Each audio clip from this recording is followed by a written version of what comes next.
Hey Robin, Oh, how you let me doing, mute man? the stream. There we go. How's it going? Quite good, quite good. How's work? Pretty much a lot of the stuff to balance. Um, A lot of work work changes is coming. work as well. I mean, obviously, we're not really in a balance cycle right now, so I'm working on a bunch of other stuff. But Any maybe people don't know expansion? that. But I don't just do uh live, but I also work on future expansions, stuff like that. I was the design lead on the Aphelios expansion, so all the busted cards in that one you can definitely flame me for. But no, it's work's been going great, man. Thanks for asking. Did you have a chance to play on the after the patch a bit of? Yeah, I actually like I've been playing a lot. Started I started with a bunch of different decks and nothing was really working. And then I just like randomly was like, I'm gonna play Zoe Victor. And I Ooh, went like I went like straight to Masters. And then the next day I got up to like 600 LP. damn. Well, how Um much LP did you get after you got to Masters? Because you don't get to 0 LP, you get like set LP based on your based on some yeah, algorithm, I believe, right? I think I started at like 40 or 60 or something. Oh, I see. Some people get start to even at like 200-300, I think, or maybe it got changed. So it depends. I actually have seen the algorithm. Like, it basically depends on the ranking of like everybody in Master. Like, basically, like imagine that everybody in Masters had like 1,000 LP. Obviously, that's not true, but like Mm-hmm. if you entered, there's an algorithm that takes into account like your win rate and what like the average LP of people that already is.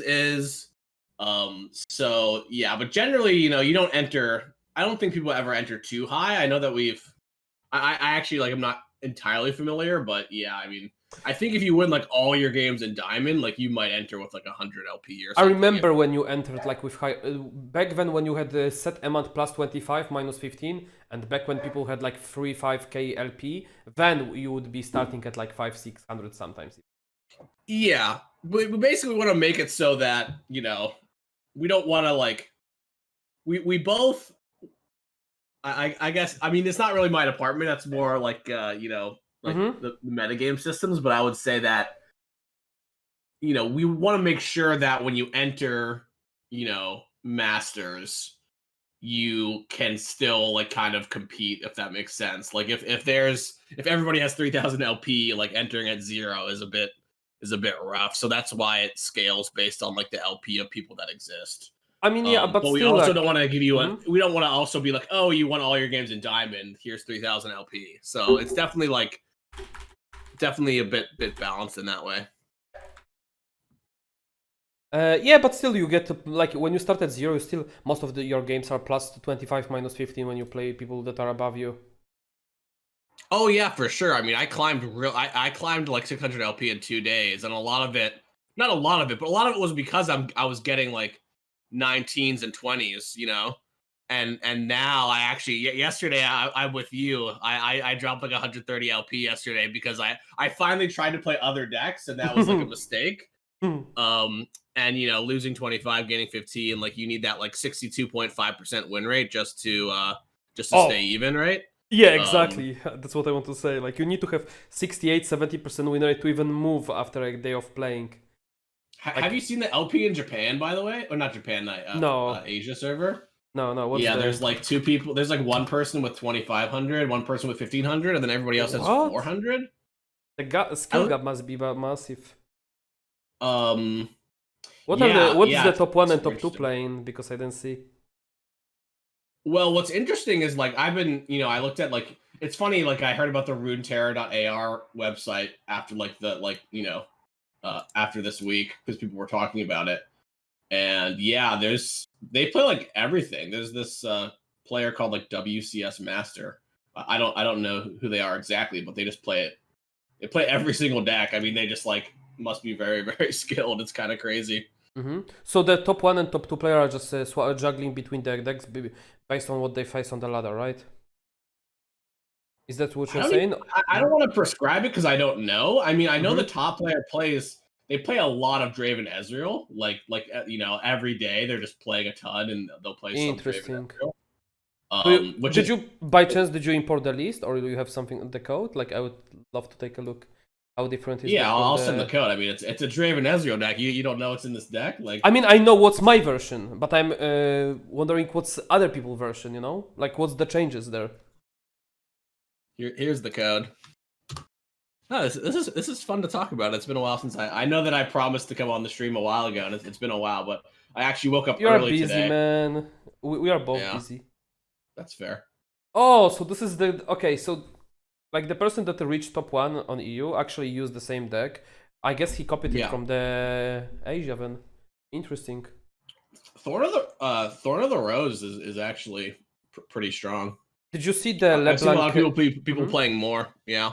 Did you see the LeBlanc Mimic version I played before it got nerfed? Yeah, I saw that. So I can kind of talk about that a bit. We actually had an internal design conversation, Mm-hmm. and you know, I don't want to reveal exactly because it's like unfortunate that basically not the tri-beam, the mimic.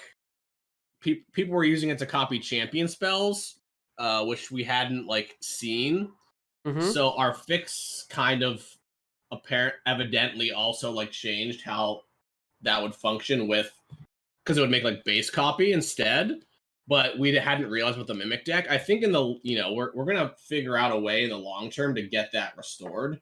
Though unfortunately, I don't think that'll be up for like seasonals or anything. Mm-hmm. But yeah, the deck is really cool. Like because you can basically you're trying to level up LeBlanc and Ezreal at the same time, right? I mean, it's Which is more pretty about interesting. reputation, and it's more about like even if you don't get the reputation proc, you still proc Tri-Beam with a Mimic as well. So basically, the deck operates where you trade evenly across the game, and then you make the massive swings by mimicking Tri-Beam and like developing two big dudes per turn because you mimic Tri-Beam and Tri-Beam, and you basically remove their Oh big threats, yeah, and I mean, you.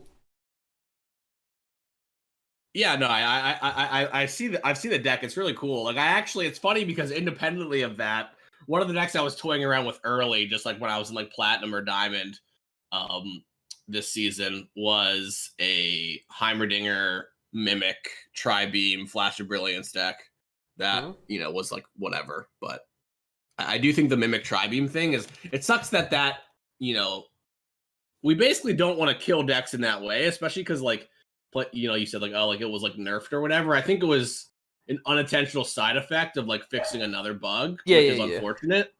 But yeah, the deck's really cool. Also, like, I think it's really sweet that if you get like two mimics in hand with like Ezreal too, you can like laser beam them down. That's Yeah, kind of neat. that's the win con as well of the deck. Like in the certain matchups, you just like you vary your win condition. Like against one deck, you'll be playing to up to big tri beams, and the other you'll be waiting for the double for the Ezreal level Oh, up and doing the one cost mimics.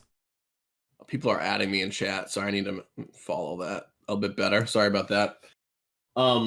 Yeah, that's a cool deck. I think in Fight Night last night, sorry, the NA Fight Night, I think that somebody played the LeBlanc Ezreal deck, if I'm not mistaken.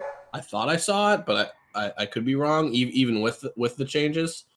I tried it, but it's like just it's basically one of the win cons taken, and like there are two win cons. One of them was a tri-beam mimic, and the other one was like mimic and mimic like Mm-hmm. whispered words. But it's just like too big of a change. Like because sometimes you're gonna have that one tri-beam, and then whenever you even top deck mimic, you can just build up those big tri-beams. That's really cool. Uh, I wanted to ask you, did you want to like the nerf to the copying champion spell? Like the patch notes stated it was for the enemy champion spell. Did you want to allow copying your own champion spell? Therefore, if I have Ezreal in my hand, it's on the board, it's a mystic shot. If I mimic that mystic shot, if they kill Ezreal, I have another Ezreal in hand. That's what I'm asking. I think I'm not exactly sure. I think that our intent would be if we did fix it in a way where it couldn't target champion spells at all, like it would be like it copies non-champion spells, then it wouldn't hit allies. Basically, specifically the reasoning behind this is that we have a pretty hard rule against like copying your opponent's champions because that can just be very like there might be a few ways you can backwards do it, but I think that we've actually made it very much so that you can't really like possession, for instance, is only follower, and like we Yeah. changed the harrowing to only be followers, like your own followers, just because we think that like it's just unfun when your opponent steals your champion, especially like if it's a level 2 champion. Obviously, champion spells are never like will never be level 2, but so I would guess that we could implement it in a way where it can target your own champion spell, but it would be kind of confusing if we like change the text to like it's one of those things where like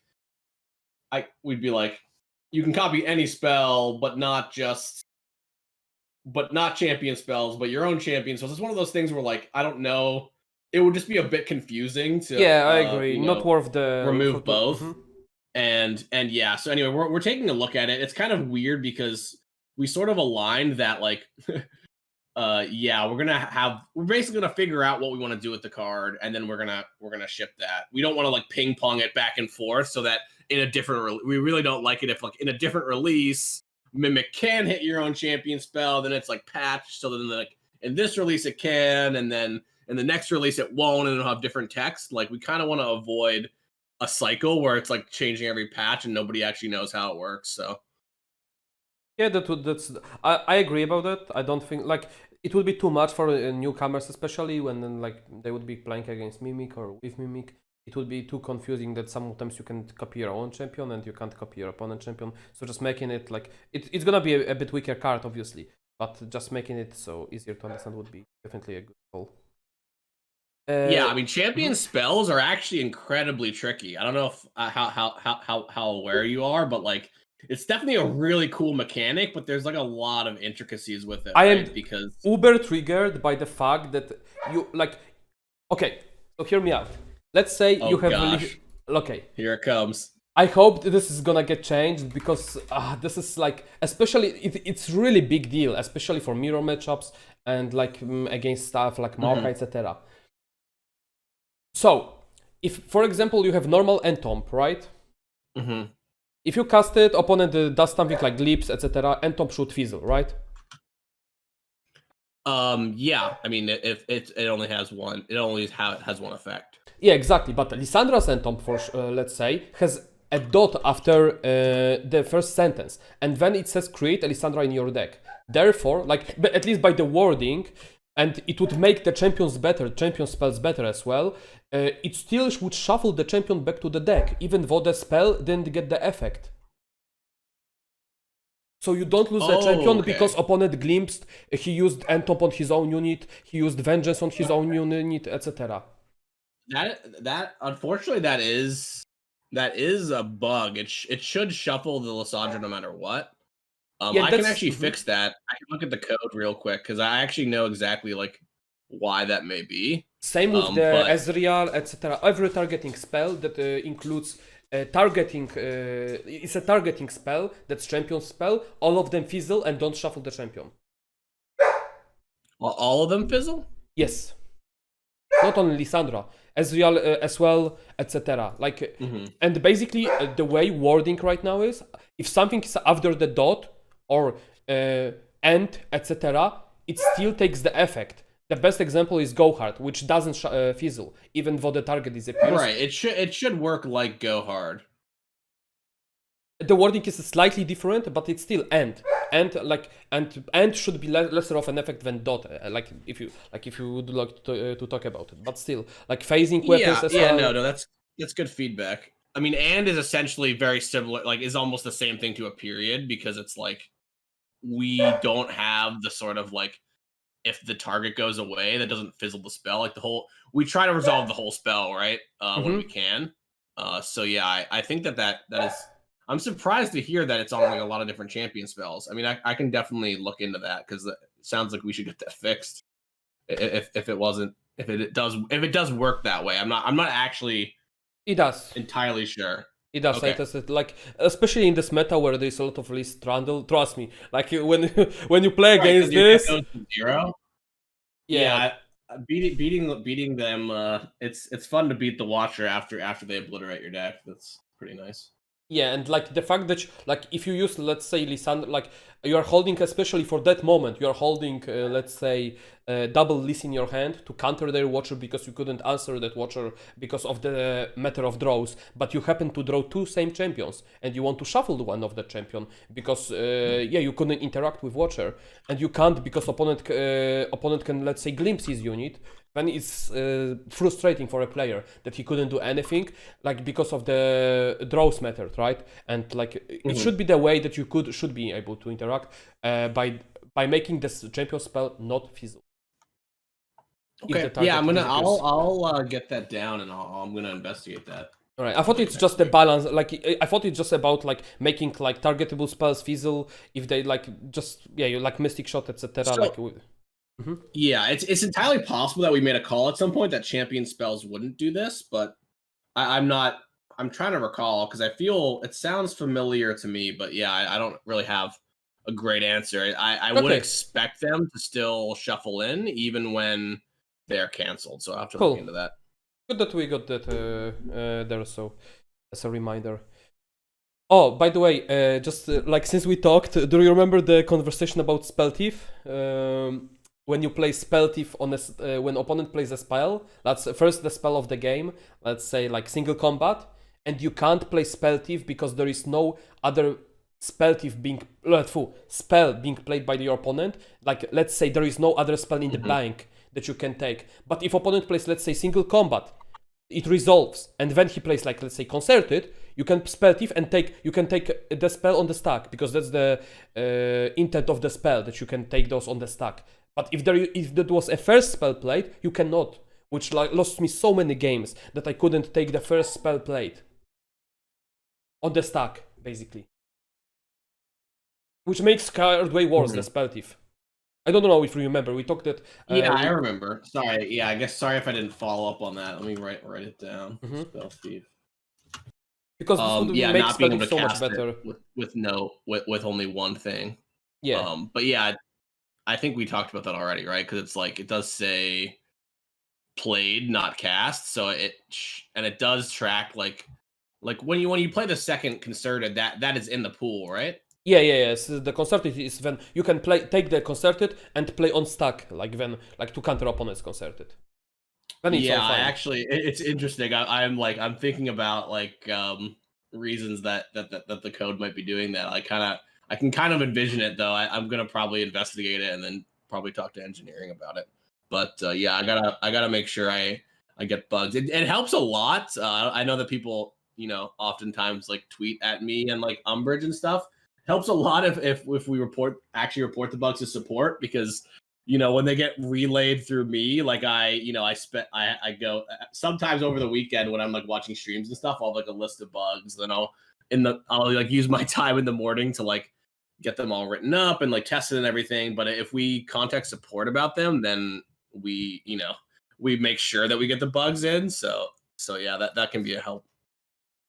All right, let's skip the bugs because that's like not your like departments, you said, like. Well, I mean, I think the quality of our game is like everybody's department, so to speak, and like some of these potentially, like I could definitely fix some of these, but it's all about it's all about trade-offs, right? Like every release we have certain bugs that we have. I don't know if like Riot Dovagetes or whatever. He's a producer, so he basically gets to decide like, okay, what are the most important bugs we get? Like, what work are we not going to get if we assign these bugs out? Like, who's going to fix them, etc. So it's definitely really want to get stuff fixed like these, so I can make sure they're in the system. All right. How do you like the Jarvan change that you made, guys? Are you satisfied with the change and the place he's in right now? Yeah. Actually, it's funny that you ask. So I've already talked to BBG a bit about this in our like Q&A stream, where oftentimes we might not be making the perfect change, but just given the like very quick time windows that we have to work on patches, that I think that the Jarvan change so far has been going pretty well. Like I've seen a lot of Jarvan decks. Like this year, we're trying to focus a bit more, since we have so many champions now, on like newly released champions, and we actually had a shot call that like we kind of wanted Fiora Shen decks to move into like Shen Jarvan, And just it because of happened. how, yeah, just because of how sharp Fiora was, especially against Shurima, and how, you know, we got a lot of feedback from players recently about like, hey, these decks like Twisted Fate Fizz and Fiora Shen, like we don't like that they're in the meta for such a long time, right? And while like the Shen Fiora, or well not Shen Fiora, I'm so used to saying that. While Jarvan Fiora might be like a similar, you know, or almost like the same deck, it does have like new play patterns with the Jarvan, right? And it does have some new spice in it that's pretty exciting. So I'd say that it's going pretty well. Like I think that, you know, people are also playing Jarvan in some other decks, and the stat buff did a lot. I guess the big thing is that his survivability after his, both with his first attack, like if they can ping the barrier, right?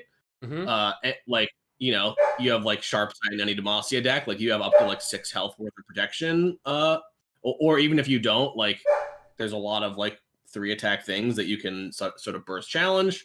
So he's just leveling up more often since he's surviving more. Like, you know, he's not in like get excited or brittle steel range, which, Yeah, you exactly. know, That's makes really it, good. yeah, it's just surprisingly, it's weird because normally when you think about a stat buff, and I think that this is something that our players kind of struggle with, is like our buffs and nerfs have what I would call like severity, right? Like people often say like, oh, like this card was buffed or this card was nerfed, and players don't always account for like how much it was. Obviously, a lot of times it's hard to tell. So I'm not saying that this is a bad thing, but if you would think about a buff to Jarvan, like, and like Sea Scarab, they both got +1/+1, right? But like Sea Scarab is a 2-drop, so obviously that +1/+1, you're paying a lot less for that. That's scaling Yes. scaling a lot. Not, maybe not scaling, but it's the opposite of scaling. It's flatly a lot better, right? But in Jarvan's case, there's such a big payoff for him surviving, and the 4 health breakpoint is so important that actually like those buffs, like obviously the Sea Scarab was buffed more, but it's closer than you would expect. So there's definitely a lot of weight on like how much something gets buffed or nerfed. Like obviously a card like Twisted Fate, you know, getting the level up quest going up to 9, and the pick a card going to 2/2 is, you know, like a fair nerf, but it might not be as much as like Aphelios was nerfed, right? So that's something we definitely think about, but it's hard to categorize, since like at face value, I think it's tough to like, because players react to the patch notes the day before. It's hard for them to, hard for anybody, like even us sometimes, to tell like how severe a change will be. So anyway, sorry, that's a big tangent there, though. I feel like the Jarvan change like surprisingly has done a lot. And obviously, like when we nerf Fiora, we always try to buff when we nerf, and we specifically were like, okay, you know, if we do want to nerf Fiora, like buffing Jarvan, the new Demacian champion, and Shyvana, like a champion we want to change for a while, we definitely want to get that in this patch, because we don't want to be taking away things from Demacia players. We want to be giving them new tools as well. So yeah, I think it went pretty well. Obviously, there's some, you know, I think BBG specifically mentioned like him not working with Sivir so well because of quick attack is something to think about. But yeah, I think Jarvan is like, I played like 30 games of Jarvan Shen, like made. People are just making like, so about Jarvan, like I'm gonna tell it again to the people that like in the stream didn't hear me when I played it. So that it's about that creating pressure before it's turn, like turn 5, turn 6 is just Jarvan and Screeching Dragon. Like it's about creating pressure early so you can drop them later without losing too much tempo and allowing your opponent too much interact with it. And that actually deck felt good. Like I had, after 30 games, I had 80% win rate with Shen Jarvan. Like people were playing as a River Shaper, which is completely unnecessary. Like Laura protege you and you just keep swinging at them with like Shen or Gallant Rider. It like you have to get this 4-drop that's consistent. That's why like people are just sleeping on the Penitent plus Gallant Rider as a free off. But like if you don't draw Shen, you need other 4-drop that will create that pressure early on, basically. yeah, Gallant Rider is solid. I think that you know, we expected that to actually maybe not be a meta card, but see fringe play. I think that some of like BBG's decks have played with it, but yeah, it just requires a bit of setup. Yep. How would you buff Karma if you would if you would consider buffing her? If I would consider buffing her, So Karma's interesting because I think that we definitely ran into like Karma can be really frustrating just because of the like potential, you know, OTKs and just like stack value that you can't really interact with, right? Like just the fact that like once she comes down, all your spells are doubled. Um, it's interesting because I guess to answer it, we could potentially look at a revert. I mean, we're not working so deep into like champ reworks, especially for our order champs, right? At least that's what we've been doing recently. So I guess my first inclination would be look at a revert. I mean, one thing, and I see this, I see people talk about it on Reddit all the time. Karma's like a hot topic because I think that players, yeah, Void Call 98 says just like nope. We're definitely playing with fire with Karma because she's just so, her effect is just so, you know, hard to balance. And if anything, I was surprised about how much the mana cost nerf changed her. But I see this talked about often when I looked at like socials and when I look at Reddit, where it's just like there's definitely like, I guess I would love to ask you how good you think that she is, because I know that a lot of players I've seen like champion tier lists like that still rate Karma like super highly, even though she's like one of, if not the like worst win rate champion in the game outside of maybe like Talia or something, just flatly like across all decks. So yeah, I'd love to get your take on like how good you think she is, because I do actually think that the 5 mana would help her a lot because it would make her level 1 actually maybe relevant. But the big thing for players in chat that might not realize is that the big difference is when Karma costs 5 mana, you can play 2 Karmas in a turn, which is like literal night and day difference. Because what ends up happening is like once you become enlightened, you play the Karma, and then if your opponent has the answer, you can't play another Karma and then, you know, go into your next round with a leveled Karma, which is like every Karma's player's dream, right? And so yeah, the mana cost, not even necessarily on round 5, but like on round 10 is a really big difference. So yeah, I mean, we could potentially look at a revert there. So that's one thing. Second thing is when you play, because often you have to play, you are playing from behind with Karma, so on turn 9 you usually want to deploy her, and deploying her when you have empty spell mana, you cannot protect her with deny. And if she's at 5 mana, you can actually play her and keep the deny mana. You don't have to have deny, but you can bluff deny at least on the turn 9. So that's also the second big thing for her. And why? Yeah, like, I mean, yeah, no, I mean, I think mana cost would do something there for sure. I mean, it's like it definitely. She was one of the best champions of the game, but it's one of those things too where like the game is more powerful, decks are faster, other decks late games are much stronger than they used to be. So I would say that like it's actually possible. Like it is just very, very dangerous and the type of change that can be tough. One of the tough parts about Karma is that like Ionia is obviously, players talk about Ionia a lot as like a region that could use some identity support. It's weird because I feel like Karma and the sort of like spell control aspect of Ionia is really like supporting to their region. They're not necessarily a region that we explicitly set out to be like the control region, right?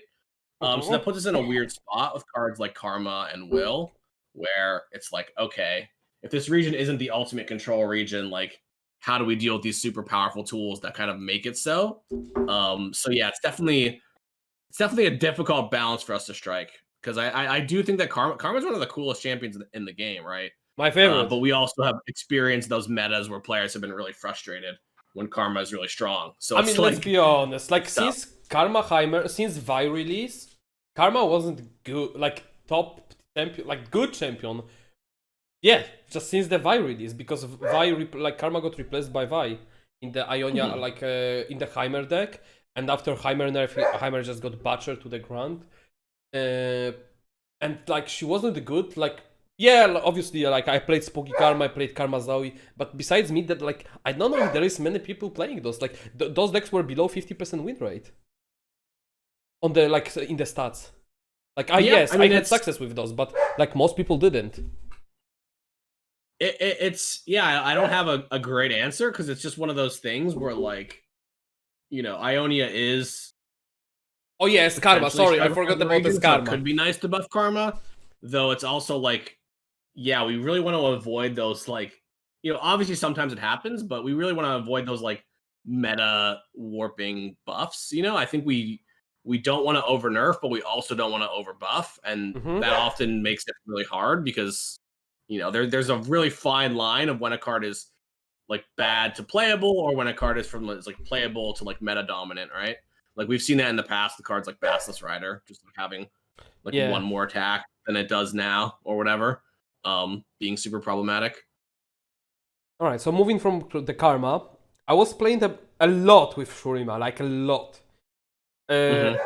Like the main problem I have right now, like it lacks HP gain, like some sort of like even like a small life steal or like heal. Mhm. And like okay, if you don't have that, and there is no way to like effectively deal with big units with the deck, like or not big units, but benchmark champions, like with some sort of like yeah, there is the what was it called? Wave of Judgment. I tried it, but that's a deal 2 to a champion for 4 mana. Mhm. That's a bit like the deck is just lacking. I know we have still 2 Shurima expansions coming, like the mini expansions. I hope that those can somehow help this out.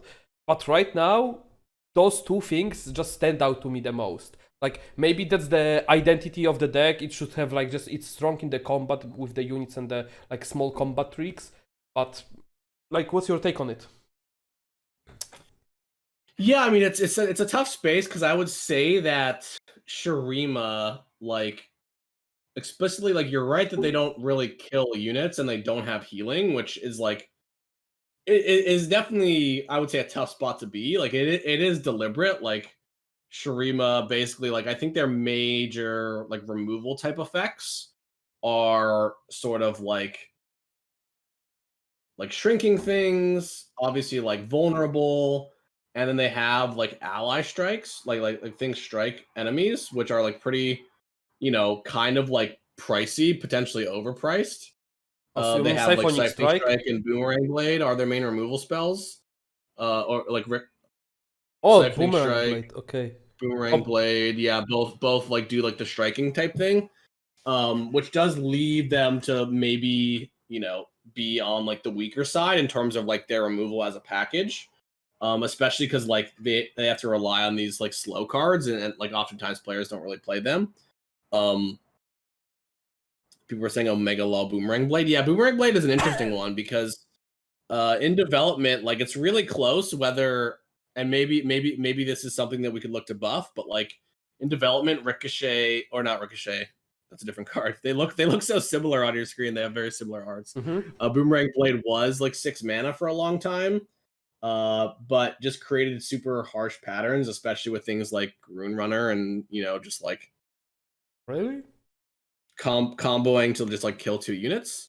So that's maybe something we could look at to make some of the strike spells a bit stronger, because that is what their removal is supposed to be good. Like the Rampaging Bakai as well as another strike card. Like that's one of their things that they do. They do it like in a different way with Demacia, right? I like slow speed, which is a bit different. So yeah, maybe their removal could be a bit better. In terms of the healing thing, they definitely don't have healing as like one of their mechanics. Like for instance, like Targon, has healing is like one of their major effects, like something they should do a lot, and like they do like the best out of any other region. Mm-hmm. Where other regions like Ionia and Freljord have it as like minor, which is why people are always like, lol, like ritual renewal, like why not buff? Why so much worse than star shaping or whatever? Mm-hmm. And the answer is because like we don't we like certain regions to be the best at doing something, right? And like Targon is the best at healing, where like Ionia is not so good at healing. They have like I think health potion and Yeah, Refuge, Health Pot, and Ritual. refuge, like a spell. Obviously, they have Eye of the Dragon, but lifesteal is a bit different. And like ritual, is it called ritual renewal? What's the 7 mana card that everybody complains about? Yeah, that's But yeah, Ritual it's of like Renewal. we could make ritual renewal cost 5, right? And then we'd have 2 regions that have a really strong star shaping type effect. So when But we are at this topic, before we come back to the Shurima, yeah. when we speak about star shaping, what do you think? Like, I star shaping to 6 mana, like you keep everything else, it would it wouldn't affect the regular decks that much, just the 1 mana. I think it would be fair nerf. But it would enable 2 new decks. It would enable Luke's decks with Targon, and it would enable Heimer decks. Because obviously in one you get elusive, and in other you get just a beam instantly without being forced to cast another spell. Yeah, no, it's a good idea. So I guess the first thing is like, we do want certain regions to be like basically when you see a card, right? Like even without the region symbol, like I think it's good if like thematically and based on like the mechanics of the card, like you kind of know what region it's probably in. Because that's something that is, it's weird because there is no gameplay implications, but basically, like, yeah, we do want regions to be very identifiable and to have their strengths and weaknesses, which is like, I guess we don't have to keep talking about like the star shaping thing. So we can go back to the Shurima thing. Like, I do think that star shaping is definitely, a bit sharp. Like personally, and I've been on this train for a while, is I don't think that it is too good, but I think that it is like a frustrating experience, right? Especially when your opponent has like the second star shaping and they just like burst up 10 health and you're playing like a burn deck or a mid-range deck. I don't know, like you're playing like a Freljord Ash deck or whatever, and your opponent's late game is like really, really strong and they just burst up 10 health. So I would say that like star shaping is definitely, on our radar of a card that could be changed. In terms of going to 6 mana, it's 6 mana heal 6 would be fine. Like would be like yeah, even I think that would be a lot worse, which is good. It would be similar. So it's maybe a lot worse is a bit much. It would be worse, but similar. It is nice to enable cards like Heimerdinger and Lux.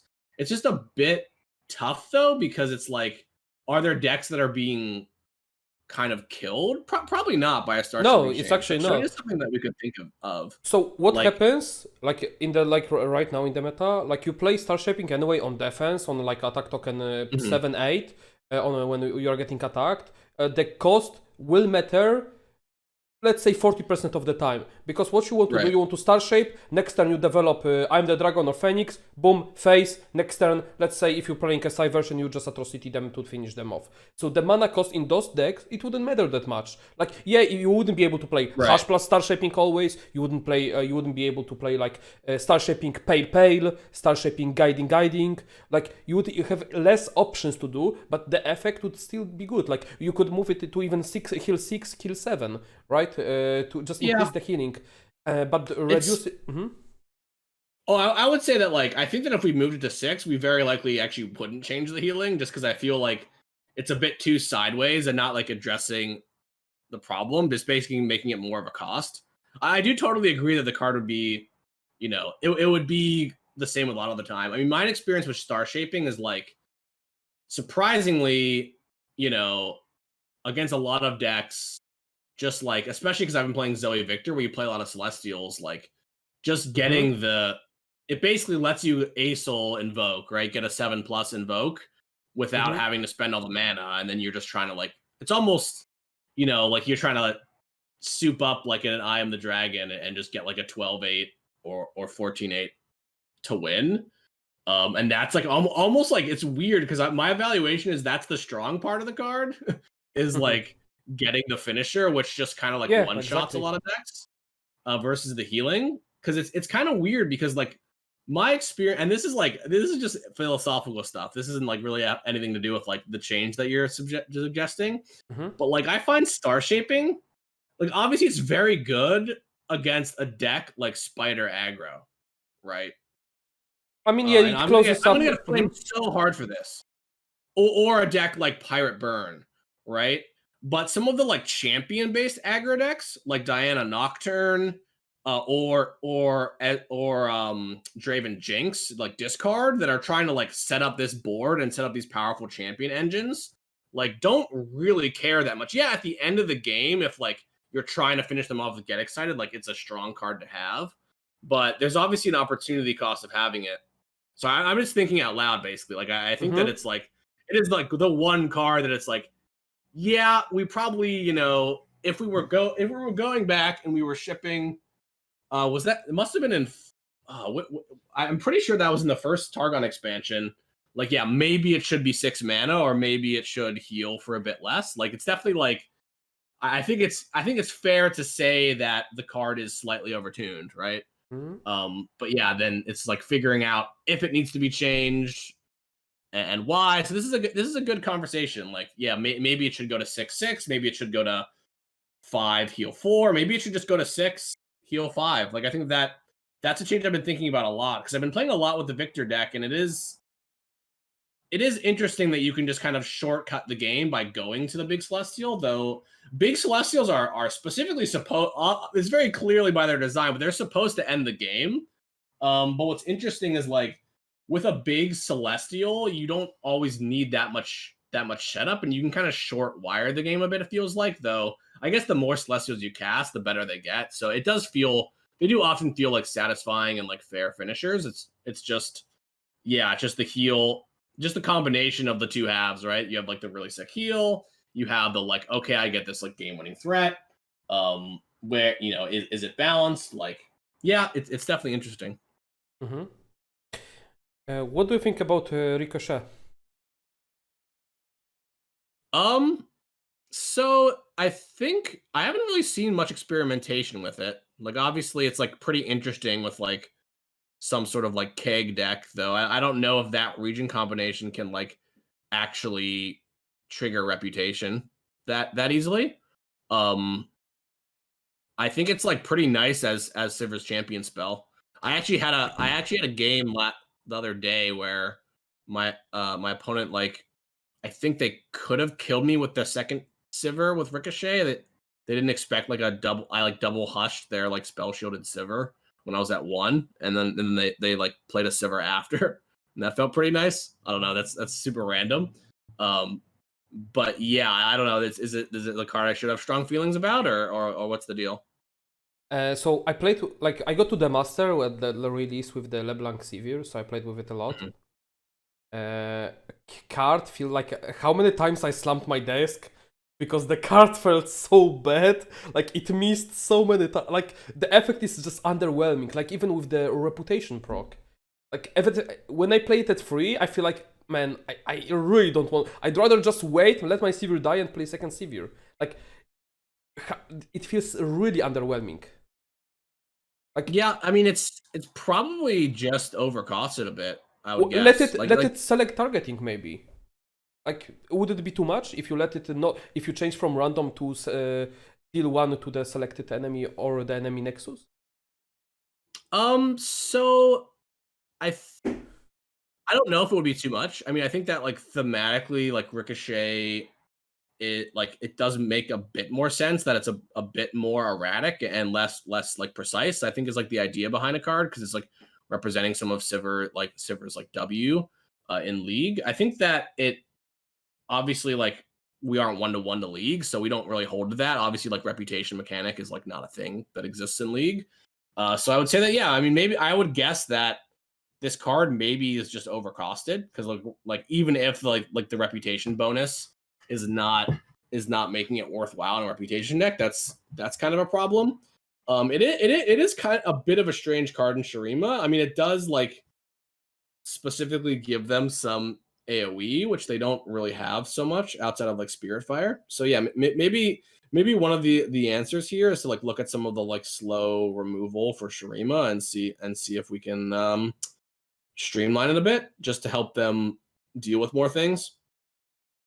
What if you change the card to deal at least 1 damage to like every possible target, and then it keeps rolling, so like it bounces between the targets, like Nexus and every unit, so it doesn't go like full ham on 1 unit with like, let's say, like opponent has 3 units, 1 is half HP, and then 5 HP, and it goes full ham on this. Like, it doesn't ricochet from anything, it doesn't bounce from anything, and in League it literally bounces from 1 unit to another. So maybe change it so it bounces from every unit, and it cannot target the same unit unless it targeted something else. So if opponent, let's say, have 1 unit and Nexus, it bounces between both of them. And if there is no, like, if 1 unit dies, then everything else goes to the other target. Yeah, I'm seeing what you're saying. It's just one of those things where it's like, okay, how do we explain that using card text? Like, is it understandable, that it like always bounces? I mean, maybe we could just use some like pseudo text where it's like not very explicit. I mean, what do But you think yeah, I mean, about the I don't. change, like of the effect? Because like the wording, you can worry about that later. What's about the effect? Because I think that would be pretty cool and unique mechanic and fit the like not only severe but also like a card like Ricochet. Yeah, I think it's interesting. I mean, I think it specifically would be punishing. It's like really good against like units with one health, right? Because you're like, well, Mm-hmm. I guess it's the same as it is now. Because like a one health unit is like basically guaranteed to be bounced, right? I mean, right now, if So you let's say opponent has Elise and three other 1 HP spiders and like yeah. Nexus, like I just went like my Ricochet hit just 4 times Nexus and I just died because it didn't hit single unit, or it dealt 1 to the Elise and 4 to the Nexus and I just died. That's the issue. Like you cast it sometimes as a removal and you just go face, and I don't want to go face this Yeah, time. I mean, I think it sounds like to me what the problem is like mostly face, since like the bouncing thing is not necessarily. It's weird though because you kind of want it to go face, like in the situation I was talking about before, where like you're basically using it as like a decimate, but that's not really like the decimate version is like not that in line with the. I think it's cool that it can have that effect and it's nice. But yeah, if you really want the AoE, sorry, I don't have a great answer. Like I don't know so much about this No, we're card, just talking. so Like how do you perceive it? What do you think about like those potential changes in like future? Like that's why we're discussing it. Like just yeah, still talk. Yeah. yeah, no, it's pretty chill. I mean, I think that it's just a lot. It costs us a lot to like redesign a card, and I think that like if I was working on this during a live patch, I would probably just start at looking at cost, right? I wouldn't look at like Mm-hmm. some sort of redesign. Um, but I do understand like frustration of like cards like this and Make It Rain where like you can't select the targets. I think that we found out with Make It Rain that it can be frustrating when a card like that is like super good, right? So it's just something to be really careful of. Like how good do we want the sort of like Make It Rain type effect to be? I think that it's okay given synergy where like Make It Rains go with barrels. This like probably should be good with reputation. So it's alarming that it's like really just not even useful with reputation. Obviously, it's like nice on Silver's champion spell, but maybe not even. So sorry, I feel like we're on this card a lot. I just don't Mm-hmm. I don't have that great of a thing to say other than like yeah, I can understand why it's a bad card. Like maybe it can be adjusted. Mhm. I see the comparison to Make It Rain.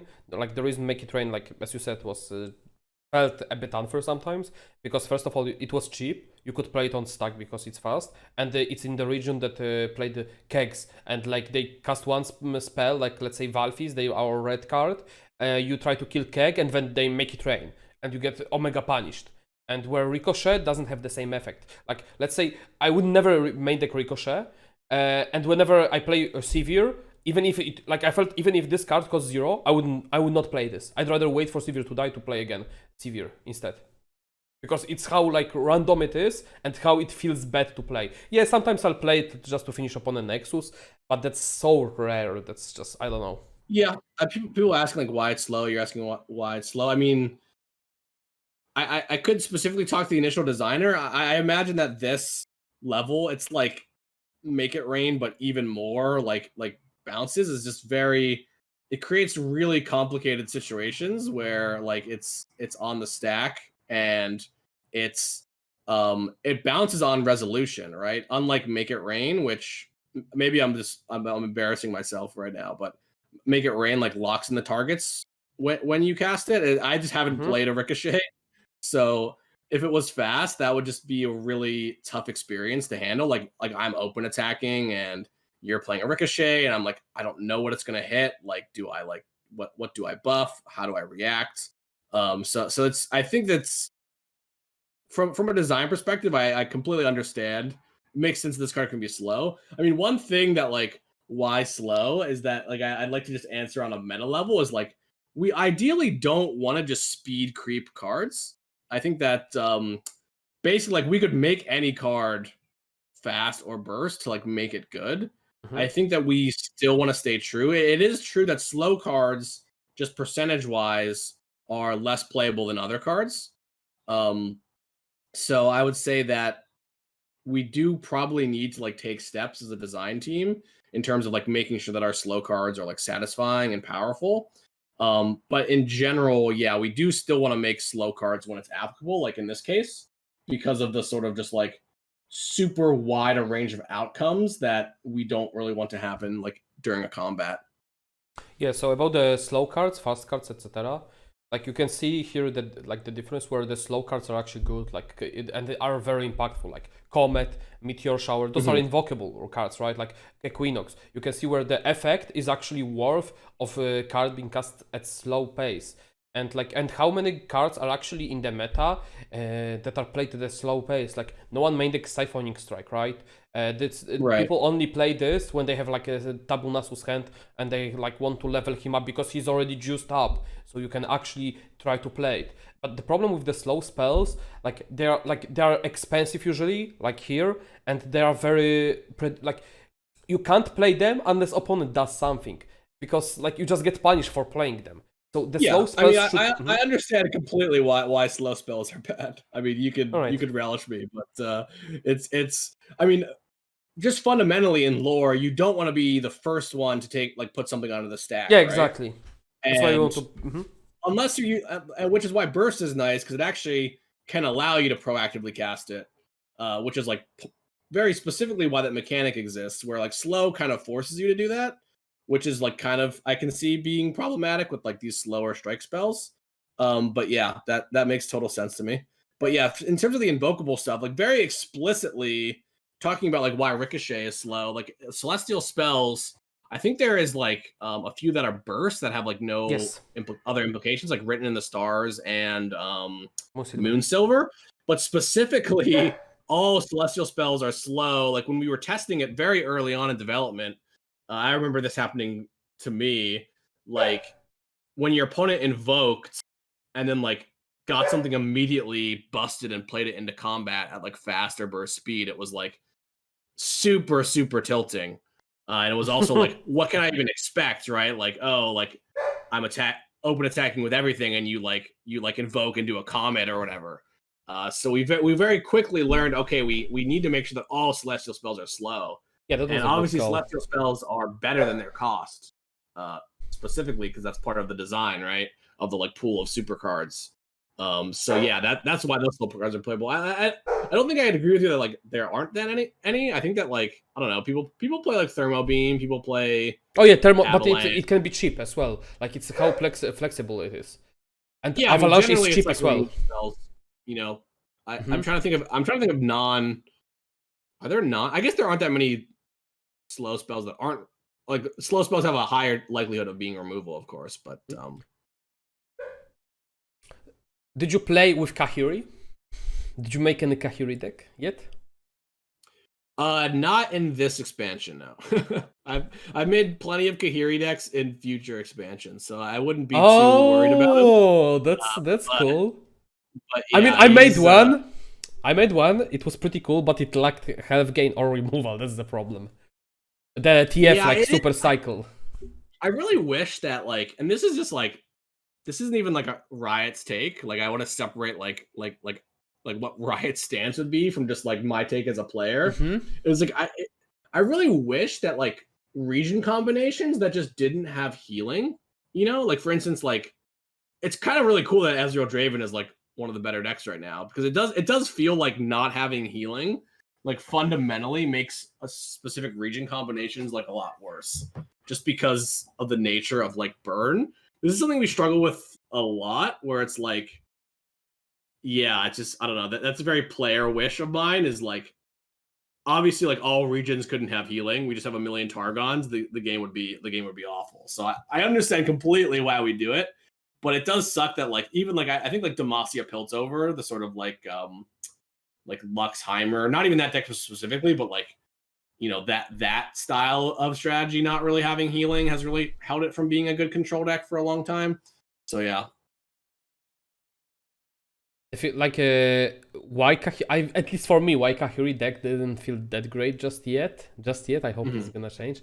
Is because like it cannot create enough pressure or stabilize early against like too fast decks. You just get smacked like by any rally deck basically. Against burn deck, you just you just get burned before you do anything. And against greedier decks, or just a back row champion decks, you can't remove them. And like those are the struggles that I had right now. Like it's just the deck didn't win against anything. Like opponent plays Zoe, and I'm like, is this game? I can't remove Zoe. Yeah, that's a bit tough.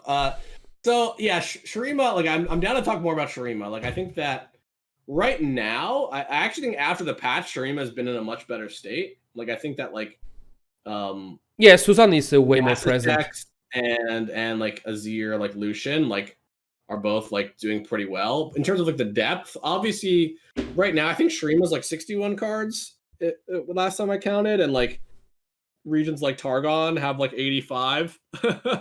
So it's naturally at a disadvantage there. Just you know, it's just like 75%.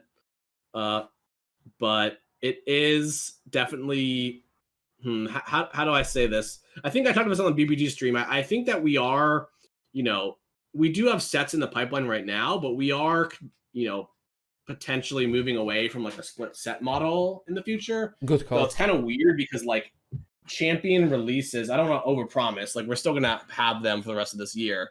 I don't know, like, you know, regional releases might not happen again. Like we obviously like we've announced that we're going up to 10. Like maybe we're going further.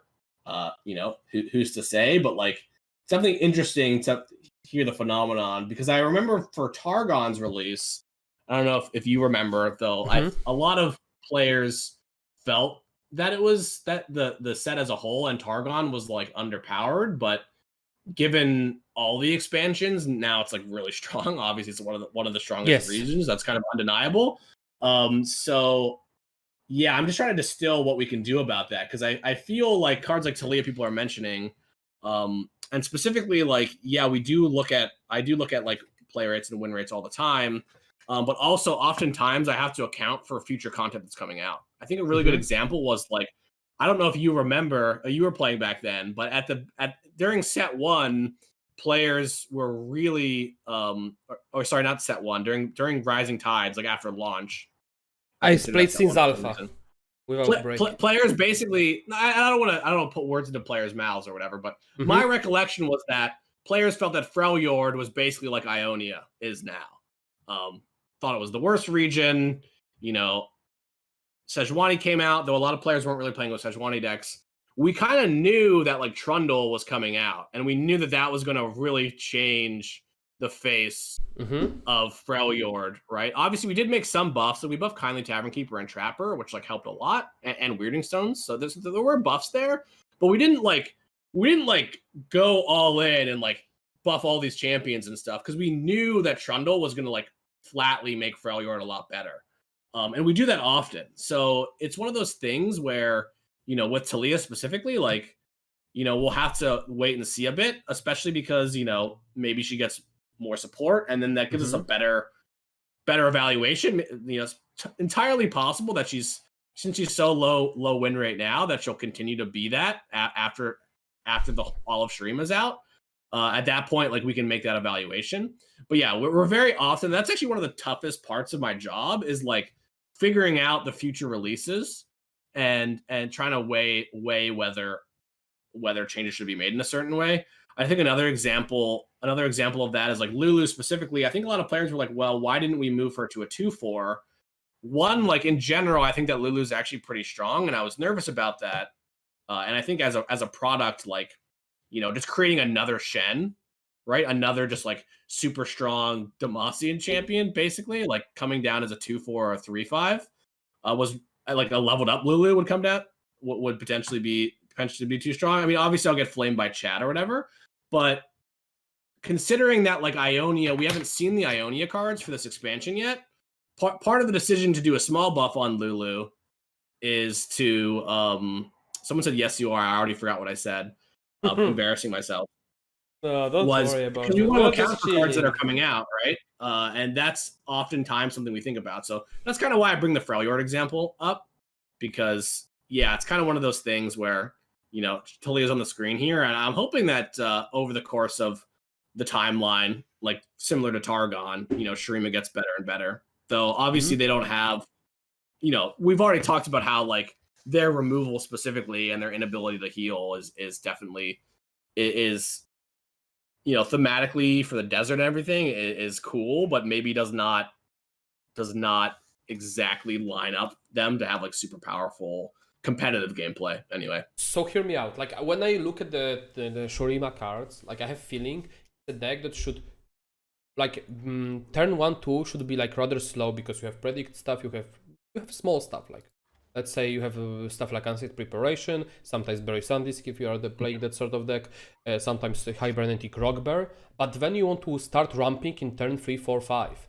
Like it should be tempoing those turns, so you don't need that healing, you don't need that removal, because you're gonna have a powerful board where you're gonna be trading, forcing your opponent to trade with units. That's what that does the Screeching Dragon, and on top of that you have that removal, access to removal. So considering the Shurima doesn't have access to that, and you want to temp out, like you have Nasus here, you have Renekton, like you have Sivir. Those are strong cards when you're ramping, right? And let's assume Talia, like my first impression should be a perfect card with like all those effects. Just change this number to 3. This in the blue. 3 mana would be, yes, I think 4 mana would be still too weak. 3 mana would be perfect. So you can ramp up. Yeah, like you think that would be too strong? Okay, let's talk about 4 mana. Do you think 4 mana Talia would be too strong? Do I think 4 mana Talia would be too strong? Probably not. I mean, 3 mana is just insane though, because like the level 2 is not that hard to get to. So you just have a 3 mana. Why? You need 5 like you don't play landmark if you play Talia. So you play basically on turn 3 you would have maximum of 3 landmarks if you not drew, right? So you still need 2 more turns. You still need to reach turn 5 to play to get her to level up. The turn where she levels up doesn't change. It's when she can come down and start doing something. Start doing something as a body. Like you can yeah, out I see what you're easier. saying. I mean, I think that we could experiment with a cost change. I would say that like 3 mana is just nuts though. It's just like so, sure, but why? Just so much. Why? But why? Why? So like first off, it's like a value card, right? Like you're getting to copy a landmark for cheap, which is not just relevant on round 3, right? Like that every round of the game, like 3 dev mana or 3 non-spell mana versus 5 is like a pretty big difference. And just her level 2, is might not be the strongest level 2 in the game, but it does, You can gut this, babe, because she like let's say it could be like do this one more time. Let's say I don't think the level 2 could be 3 mana because we're just talking about like yeah. But I'd rather have in the game. It's just like kind of like a 3 mana 3/5 that deal 6 to their nexus if they don't block it. I'm gonna be honest, this could be deal 3 to my blocker, period. Like I don't need anything else for her. Like I'd rather have like her as just a value generator. I don't need, like, to be honest, I don't need any text here. Like just a 3 mana 2/4 that could copy stuff, like so you could be flexible about stuff you want to do. Like and like if you think about it, if you play it on turn 3, what can you copy at turn 3 right now? You can copy Unseat Preparation, so basically you copy Clocklink, that would come down next turn. You copy Buried Sandisk, that's not a big deal. I see what you're saying, but I'm not going to play this card on turn 3. I'm going to play it when it's leveled up for 3 mana. Like, right? Like, I'm not going to, which is like just kind of insane. But maybe I could be wrong. I do think that 4 is something that we could explore. We could even explore 3. Though it is a lot. I do agree with you. What you're saying though is that like, yes, on round 3 there might not be anything great for you to copy. You could copy like, a rock bear or whatever. Yeah, that would be basically the Shurima's keeper into Butcher. That would be Shurima's keeper into Butcher. So basically, rock bear into Talia. Yes. You know what I mean? The SI opener, turn 1 Bark Beast, turn 2, or even if, without Bark Beast, but turn 2 the Keeper, the 1/1 with the Death Rattle, with the Last Breath, into Butcher 0 cost. So you are facing 7 damage on turn 2, or 10 against like Bark Beast opener as well. Yeah. Yeah, no, I mean, I understand what you mean. Basically, making it more of like more of like an aggressive least landed card. I mean, I'm Yeah, not. so you could ramp, like you could ramp early. That's my point. I don't think if Talia comes back, like comes later, it would be such a big deal because she levels up. Like just you can, yeah, got this. It's about like if you have those landmarks, they are taking space. If you play her too late, like you need those. Like at this point, you are like let's say turn 5, turn 4, you'll be facing against like more tempo or aggressive decks. You'll be facing a full board already. And you need blockers. If you start to copying, I completely understand what you're saying. Like give me some credit for like understanding gameplay patterns. I'm just so like even so here's one of the things about live is sometimes sometimes there are changes that like 3-mana Talia might make her a rock star. It might be like a good change, but it's just tough for us to enact on that level of change. And I think we've seen this a bit with like when we went to change like Lee Sin, where these kind of fundamental changes can like break something somewhere else, right? Like there's like, for instance, for Lee Sin, like Targon had just come out and we hadn't really realized how strong gems were with Lee Sin. We tested with it and felt like it was beatable on win rate, but ended up just being super oppressive and unfun to play against. I still think so Lee should be 4 a lot mana. of layers where when you really reduce these champions that have like just fundamentally because it's a champion has such powerful effects, like summoning an exact copy of a landmark obviously is really it's weird because I think it is a powerful effect, though for Talia specifically, like 5 mana, given that you're not getting that good of a unit, kind of mitigates against that. But just in general, like it's one of those things where it's just very, very risky, right? And we need to weigh like, okay, when are risks appropriate? Like with Lee Sin, we felt that the Ionia was pretty weak and could use a champion, that was going to help out with that. Shurima, not quite there yet, though I think that like the landmark version of Shurima decks, like landmark sort of landmark Talia / Lysandra, is definitely not necessarily that powerful or competitive. So it could actually be a area. Like I agree that it's a deck that probably needs some help. I'm just not I'm not convinced that moving it all the way up to 3 is that reasonable. I mean, I might be missing the future expansions like as well. There could be some really powerful stuff like 1 mana landmark win the game, copy it with Talia. Oh, by the way, I wanted to ask you if you had the chance. Old Temple before the nerf. Mm-hmm. If you had still a decision, would you put it in Ionia instead of Targon, and leave it as it is before nerf? Put it in Ionia. Yes. I Just don't like theoretical questions. So it's funny because we're talking about landmarks. I'm actually maybe not sad, but like it sucks that we can't, like with Grand Plaza and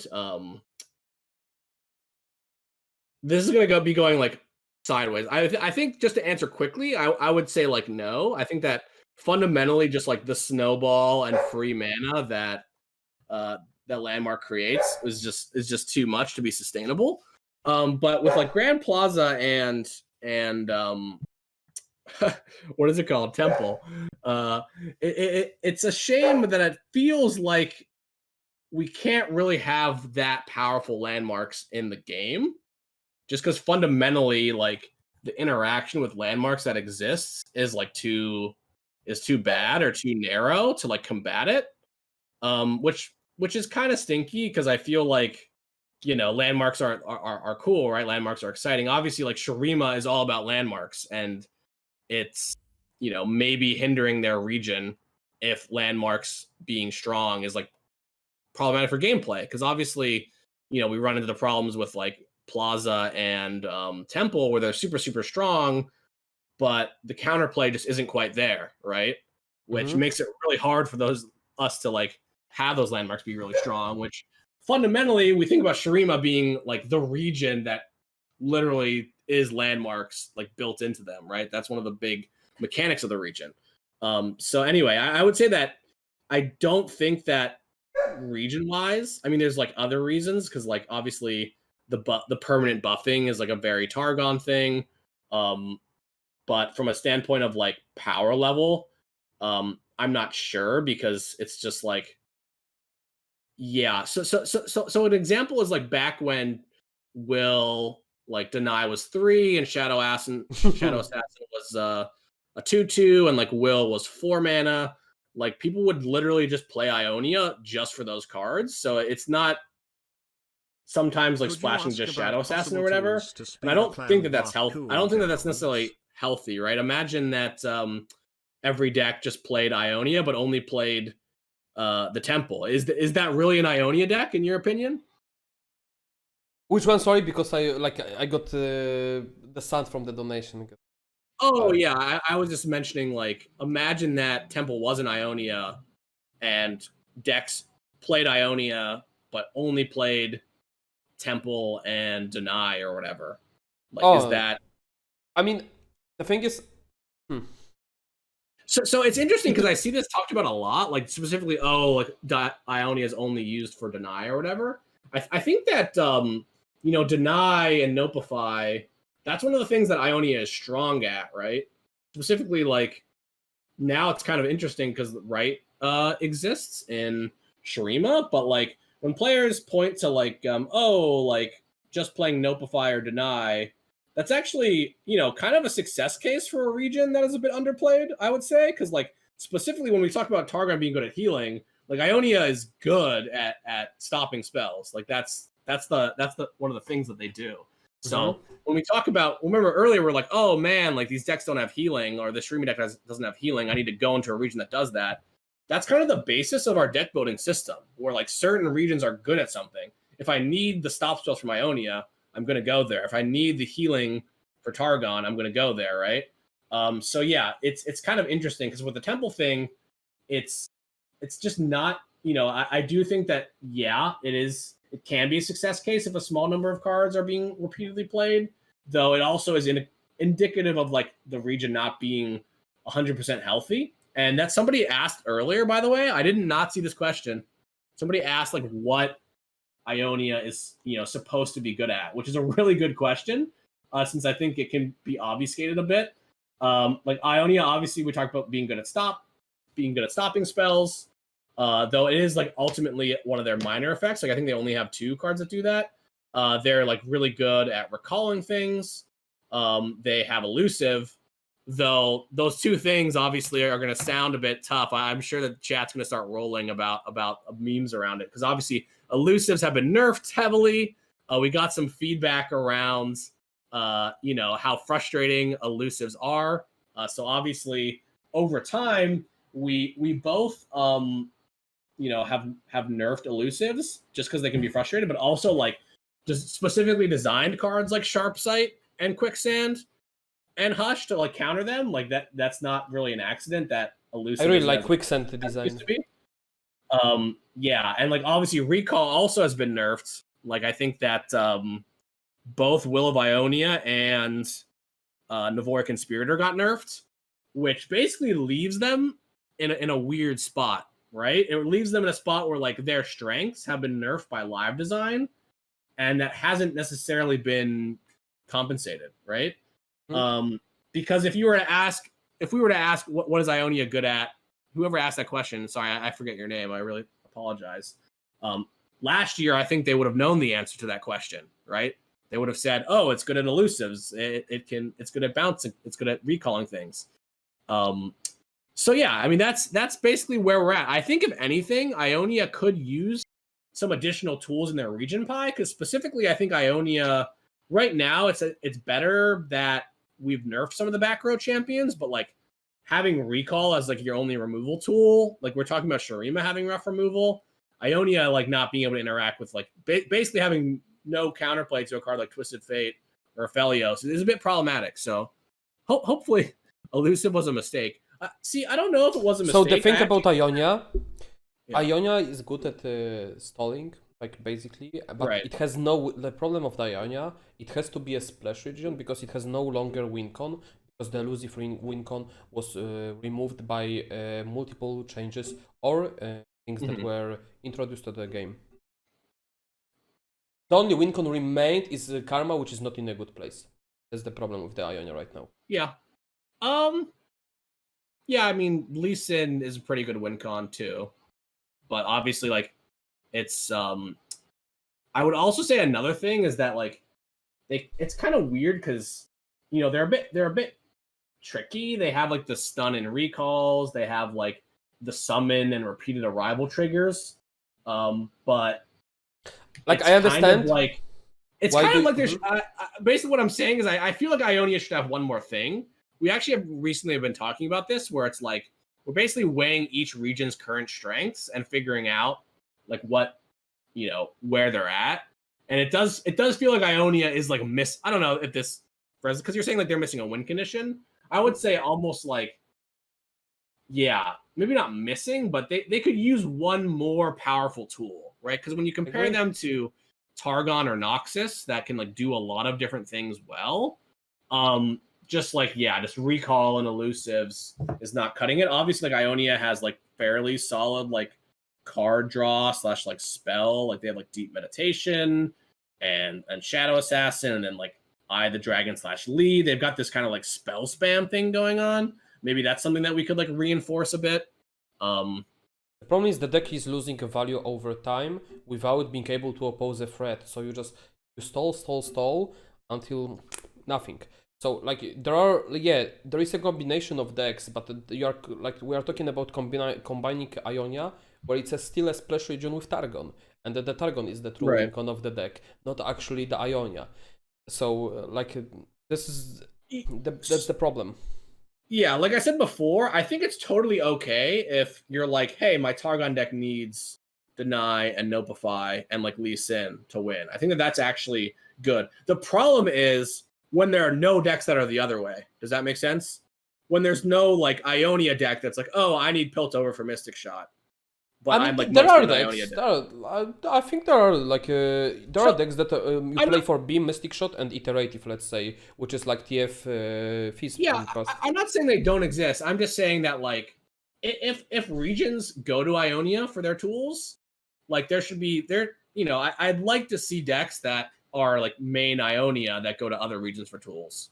Like a Mhm. Yasuo. People are saying Yasuo. That's a good example. Like okay, I'm going to like if I'm playing Yasuo, people are gonna laugh because obviously when designers talk about things, we're not always talking about the most powerful things, but like just strings that exist. Like Mhm. maybe you go into Noxus specifically for like the stuns there, or for Katarina, I um, feel okay. or So maybe you go into Targon for like healing and like the Daybreak stun kind of package. mhm. But yeah, it's I Yasuo is feel an like interesting one. you guys don't want to make Ionia like win con. Like you don't want to make Yasuo a win con. You don't want to make like a Karma win con because those are too tilting to play against for other players. Like because like the whole as a package Ionia and the win con would be like involving stunning, like preventing opponent from playing as well. So like I just feel like this is you guys don't want to make this a case.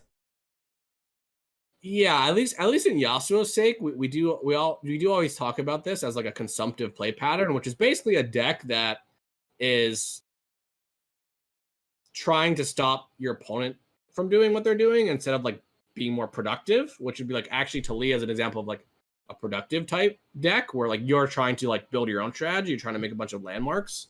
Mhm. We do kind of agree with you there. Like Yasuo is tough because when he's good, he's just deleting all your units, and then he might even create situations where like it's actually incorrect to play units, which is a very big problem. Like if you ever get into that spot, there's obviously like it's Yeah, much against different from Lee. like You just don't play it's units later.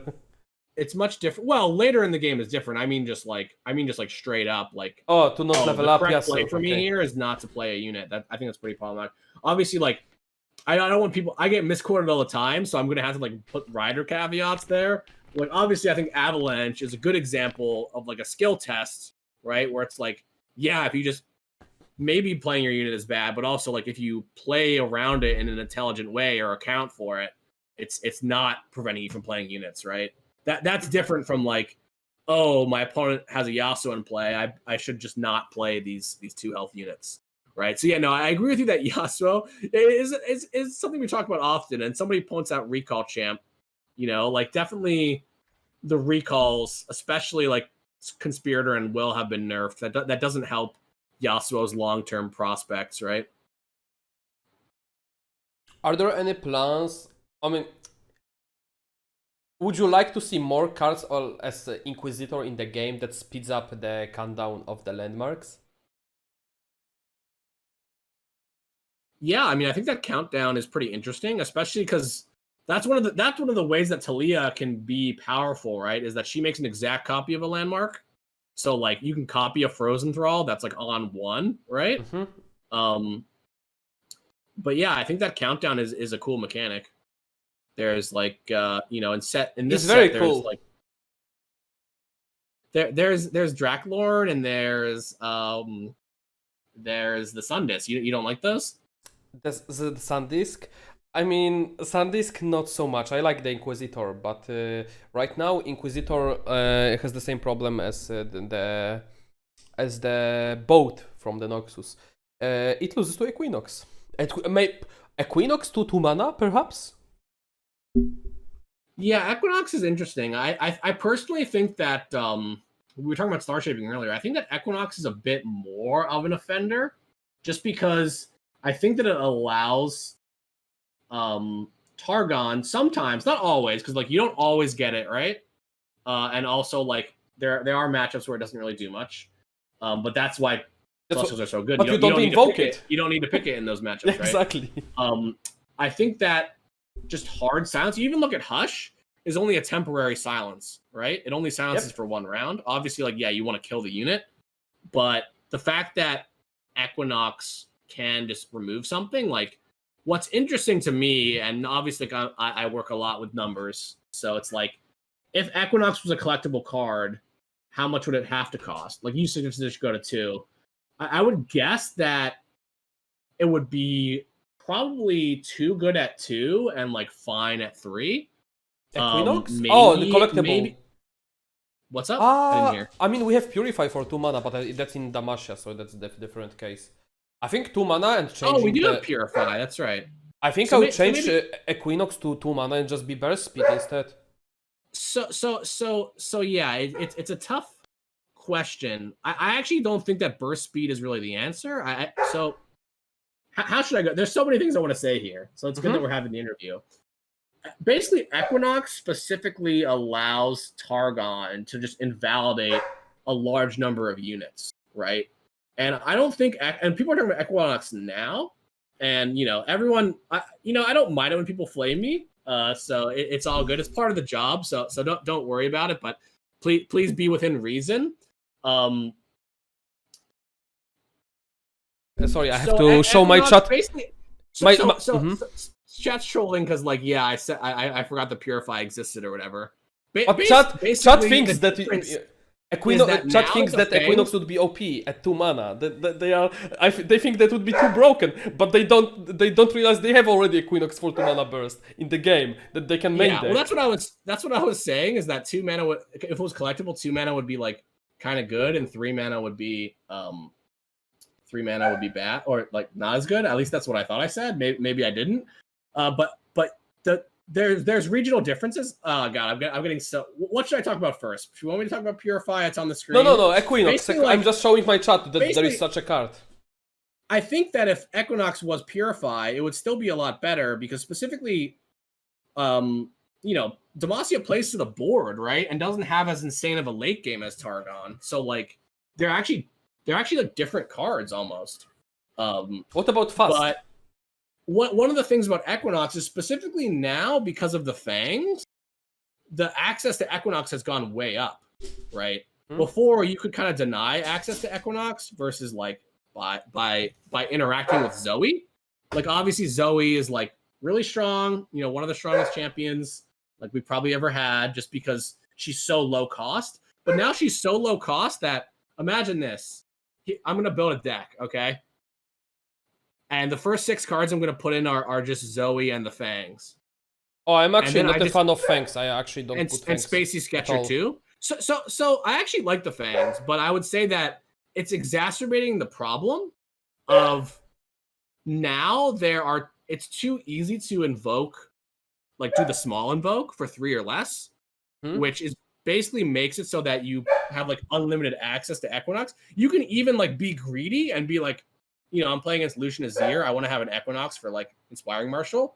I can even be like, I'm gonna take the snake for now, so I can deal with Lucian, and then like between my Spacey Sketcher and the Fangs, like I'll get an Equinox. So the big difference between Purify and Equinox is that obviously Equinox sometimes is just a 0 mana 2/1 challenger, or it's like a ferret, or it's like a messenger, right? It's very versatile.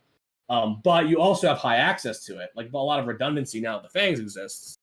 So yeah, I mean, I feel like Equinox is just an interesting topic. In terms of like moving it to 2 mana, that's not something we really would do because Celestials are very specifically in line with I think he still hears me because he's got his headset. Yeah, I have headset. I had to take the dog out. Yeah, y'all need to chill out.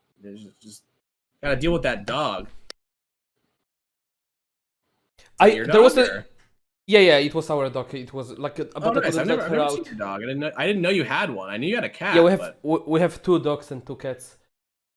Nice. What are the dogs' names? Are they like badass Polish names? Baya, which is fairy tale in English, and Gordon. After Gordon? After Gordon Ramsay. Nice. Gordon Ramsay? Yeah, just Gordon. That's cool. But yeah, basically like the high access point, plus the fact that you don't have to main deck it, right? Am I stalling? I feel like I've been over answering the question about Equinox. Basically, like ever since the Fangs, it's been a bit of a problem, and I think that, you know, invokes should feel like a tool, but when it's so redundant that you're just guaranteed the whole package, that's where it's a bit problematic. Specifically, so I think you were away when I was saying, like, I don't think we'd move Equinox to 2 mana because, one, I don't think that solves the problem. Like, imagine that we switched Moonglow to 1 and Equinox to 2 because we'd have to switch a Celestial with it. Like, we could do the numbers, we can make it work. The problem is still going to be like the versatility, right? The idea hear me out. What about you can use Equinox only on followers that cost 5 or 6 or less. Don't shut down a big like boat, for example, or You're thinking on my level here. I would actually say that the change that I have been thinking about is actually, so this is going to be one of those things that it's going to be hopefully not that hard to explain, is that I think that maybe looking at power is better than cost. So cost is actually not what we would call a top level read. And what we mean by that is when you're playing a game of lore, obviously you and I know what every card costs, but during the game, you don't actually see what cost cards have. Which basically means, like, if a card, like, we actually don't, if any, I think that Von Yip might be the only card in our game, if any, that like refers to the cost of a card that's in play. I could be wrong, but that's a one-time trigger. We actually can't really have players like having to think, and you know, I'll realize everybody in chat is probably very familiar with the game, but not everybody is as familiar with the game, and you know, not knowing the cost of cards. I think that Vault of Helia might be another one, but it's personal. Nopify cares about cost, so basically, it's one of those things that we don't want to have a lot of cards that are like, if something costs X or less or whatever. If that makes sense. So that's why I think power is probably a better place, because like you can see it's what we would call a top level read. Oh, I can see if a unit has 4 or less power. Also, the other reason I like power, he thinks we are stupid. That's not true. I think that y'all are smart. I'm actually saying that, like, I'm guessing that players in the chat probably know what almost all cards in our game cost, right? Though less experienced players might not. So basically, if it was power instead, that actually introduces counterplay. Like, imagine that Equinox was like 4 or less power. that would allow you, kind of like Culling Strike, that would allow you to have counterplay, right? Cards like Pale Cascade or a Sharp Sight, but it also wouldn't hit cards like Leviathan, or it wouldn't hit something like a I think the giant mana buff cost would unit. be a bit better. Because like You think mana cost would be better? yeah, because like you'd still want that. Like I think that would be okay to have that option to deal with things like Citria, like challengers, etc. that are cheap. But and the win cons, like if you look at the win cons, you still would have Bright Steel Formation. You would still have Mind Splitter. Mind Splitter would be back to the meta. Dreadway would be actually good. Leviathan would be back. Terror of the Tides would be decent. What else? There was Yeah, one, no, and no. I mean, I Yul. think that I'm totally with you. Like I think that specifically Equinox creates this problem where it almost makes it bad to play followers, Yeah, which is Watcher. interesting Oh no, Watcher because no. we specifically for a long time, like we silences in Targon like Hush and like Moonlight Affliction didn't hit champions. But we found that like it was weird because the play pattern was like, oh, just buff the crap out of your champion. But now it's like, yeah, I definitely understand the problem. Like definitely makes expensive followers hard to use. And now like with the Fangs and like every deck starting with like the Fangs, Zoe, and Spacey Sketcher, it definitely is something that I think we need to address because I think the redundancy is a big problem. Because I don't think this was that big of a problem last year. So I could be wrong about that. I mean, Dreadway was basically completely shut down by the produce of the and Endure was completely trivialized, and Leviathan was have Equinox. All the decks that and Mind Splitter of all of those decks that actually play those cards, and those were the win cons of the cards. Stopped being played because of just literally only Equinox. Because if you think about it, Mind Splitter doesn't get affected by Hash. Leviathan doesn't give a shit about Hash. Bright Steel Formation doesn't give a shit about Hash. Yeah. And Endure cares, but yeah, but I mean, that's I fine. completely understand. I mean, you're preaching to the choir here. I mean, I give you some credit for understanding the problems. Like, I think that Equinox definitely stops some of the more expensive followers, which is why I totally agree that like a change because I really disagree strongly that cost is going to make it so that Dreadway is playable all of a sudden. Like, it's just not. Like, your Equinox for 2 mana is going to be. Obviously, I'm talking about the. Hold up. I'm talking about the. You can use it on follower that costs 6 or less. That's what I mean by a cost. Oh yeah, I understand. I think that could be an option. Like I said, like it's a bit tough to do that, but Why? which is why I think power might be better. Yeah, but why? But just so I tried to explain it earlier, but like when you have a I didn't unit in play, understand it. I maybe think. I'm wrong about this, but generally cost is not something that we measure that often. Like I think that Oh, when you were talking about Nopify, but I still don't understand why it would be hard. It just isn't it just like you so, put the equation into the code equal or less than oh, 6? sorry. I guess there's a misunderstanding. It's not hard as in like it's not hard as in difficult for us to do. Like cards like Vault of Helia exists. Yeah. It's just a tough space because like when you're playing a game of lore, like and this is I guess I did a really bad job of explaining this. Units in play don't denote their cost like unless you specifically click on them. So it's just something to think about from the design side where like Oh, that's what I that's meant what you by a mean. top level read, where like a top level Oh, read is like okay. power and health. Like when I'm looking at a board, I see every unit's power and health. I don't have to go anywhere. I just like know what it is by looking at the board. And that's what I mean by a top level read. Your Nexus health is a top level read. I don't have to click on any buttons to see what Nexus health is. So yeah, for programming or whatever, it's really easy. I must have miscommunicated myself. Specifically, like there's a reason that we don't have a lot of cards. Like Calling Strike isn't kill a unit. Well, I mean, this is a weird example, but like Calling Strike isn't like kill a unit with 3 or less cost. It's three or less power. All right, somebody gets me. That Jack Maldib is Yeah, I now my understand what favorite you mean chatter now. because he's the only person that seems to get me. So basically, like that is the reason that we don't want to do it. I think that like balance always, I think, will eventually and gameplay health will come first. Like we would totally, if the answer was we need to make it cost 3 or less, we could do it. That's why my suggestion was something similar, which is like power. Like we could do power 3 or less, which would also just give it natural counterplay, right? Which I like. I like introducing counterplay where it's like, well, oh, you're trying to Equinox my Eye of the Dragon. Like, okay, maybe I'm gonna play like, 2 Pale Cascades on it or whatever to save it. So we're totally aligned that Equinox is the problem. Obviously, I feel like a broken record, but it's hard when I'm looking at chat to understand. I feel like whenever I do one of these, I always get misquoted for the next like month.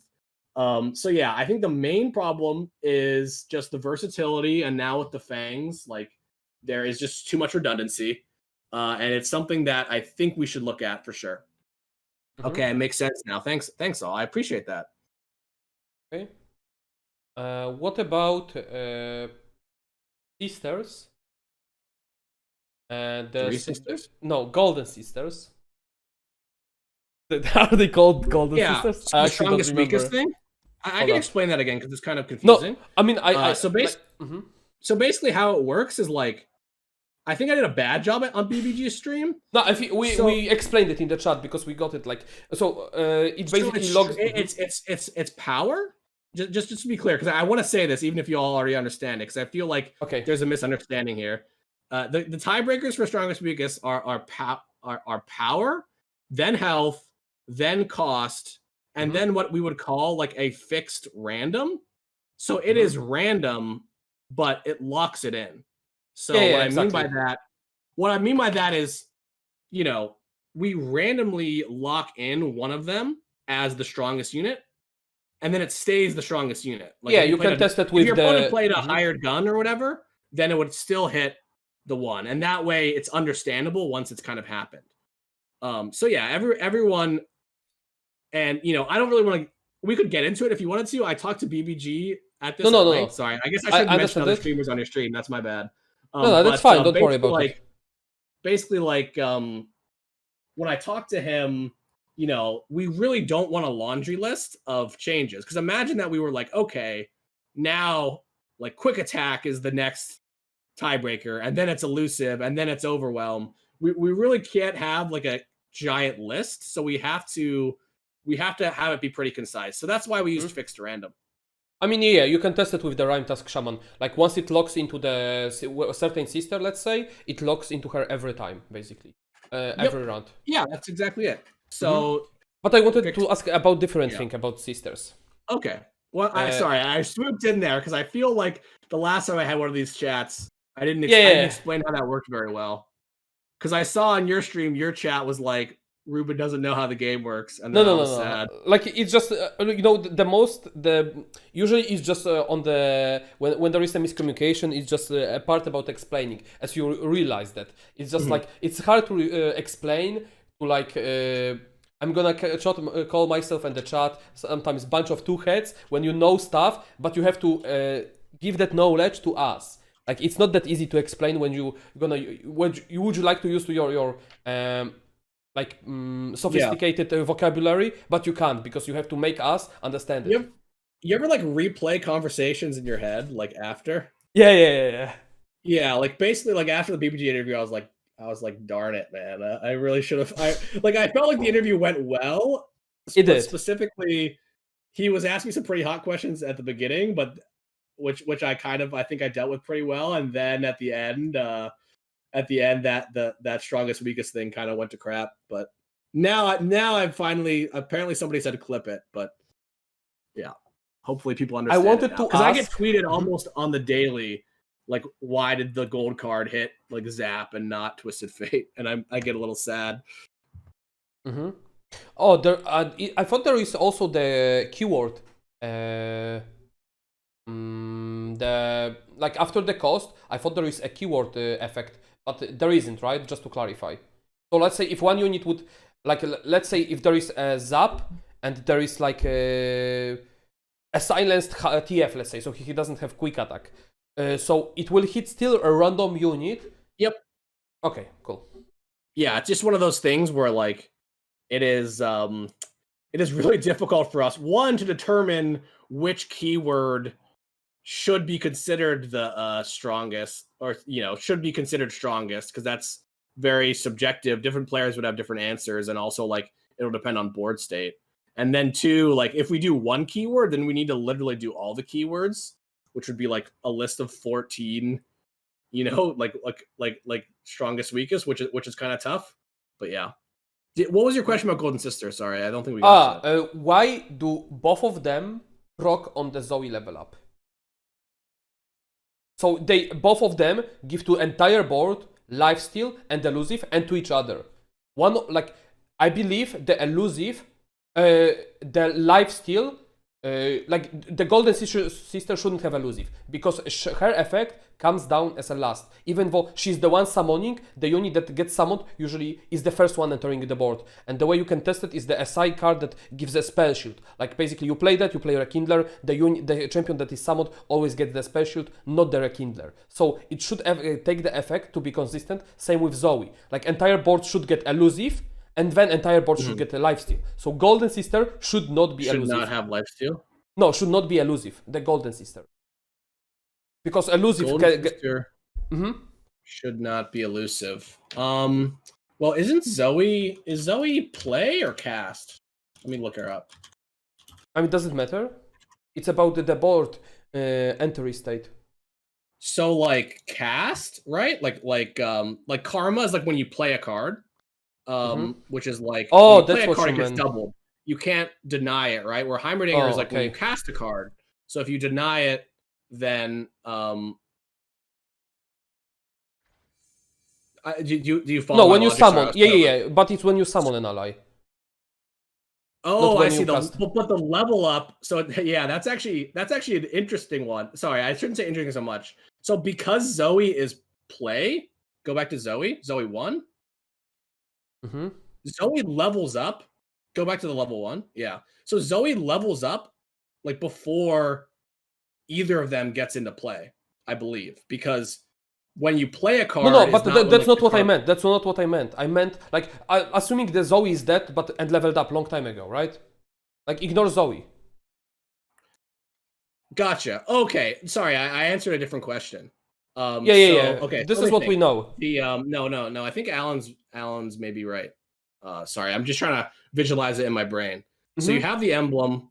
Oh, I said emblem. That's real bad. That's gonna get clipped. But you have the whatever it's called. It's definitely not an emblem. You have the unit come into play. The Silver Sister comes in first. Do they not? So they don't technically come into the same time, but isn't it in the same?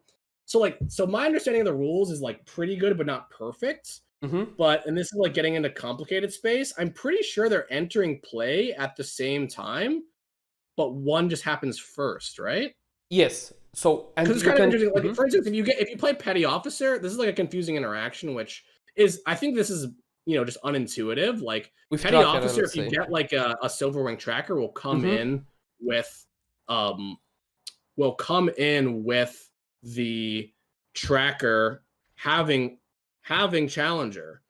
So you next time you summon a unit, there's I believe they're both in play at the same time, but the other one is coming in first. It's also possible that it's a bug. Like I'm not trying. I think it's a bug because like if you say that way, not answering. I'm literally working out loud, working through the way I'm thinking about it. It's possible that they're both in play, coming into play at the same time. Because hear me out. Like, yeah. So I have to double check of the darkness. Engine, can you see the Shroud of the Darkness?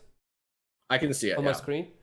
So when you play this card and you play Rekindler, right? If it worked the same way as Sisters, then both Rekindler and champion he summons should get a spell shield. And it works the way that the champion gets the spell shield and Rekindler doesn't.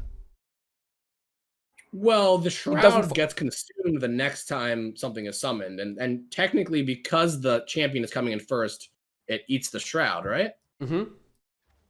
Sorry, I'm not like I could totally see it being a bug. Like I'm not saying that it's not. I'm trying. I think that maybe in the scenario you're talking about, the golden sister and the silver sister actually both see themselves like summoned, because it's basically it's so complicated. Like basically like there's what we call in turn. I'm trying to say, like, do we have a player facing term for it? But it's like when things are resolving, they get like layered on top of each other, kind of. So it's possible that like they're both in play, and then the summon effect from Zoe is like queued up, and then those both go in while they're both in play. Yeah. So anyway, I'll take a look at it. I don't think it's that helpful to talk about it a lot, because I'm not entirely familiar with like how that sort of like layering effect I'm talking about actually works. It comes into play when like a bunch of things are happening at the same time. I think Zoe effect does checks after the both sister proc, and that's why it's just going off them together. It's worth to just checking. Yeah, no, I mean, I should check it. I mean, it's I'll add it onto the list, because this is a pretty big thing. Because this, like, the extra elusive unit you get, which shouldn't actually be there, often threatens lethal. Like, I won so many games because I had one more elusive unit. Like, because I was dealing 8 damage instead of 4 damage only, because I had like 2 elusive units, which should be there. Oh, I just always win when I level up Zoe. I don't know what you're doing, but you don't like. To be fair, and this is not shots fired, as much as it sounds like, but like Zoe Victor that I've been playing, like one of the reasons it's so good, like I've seen people talk about, oh, the deck sucks, right? It like doesn't make any sense. But like Zoe's one of the best champions in the game, and specifically like that deck maximizes Zoe. People are like, oh, you play one Sun Priestess, one like Sump Dredger, that has to be wrong.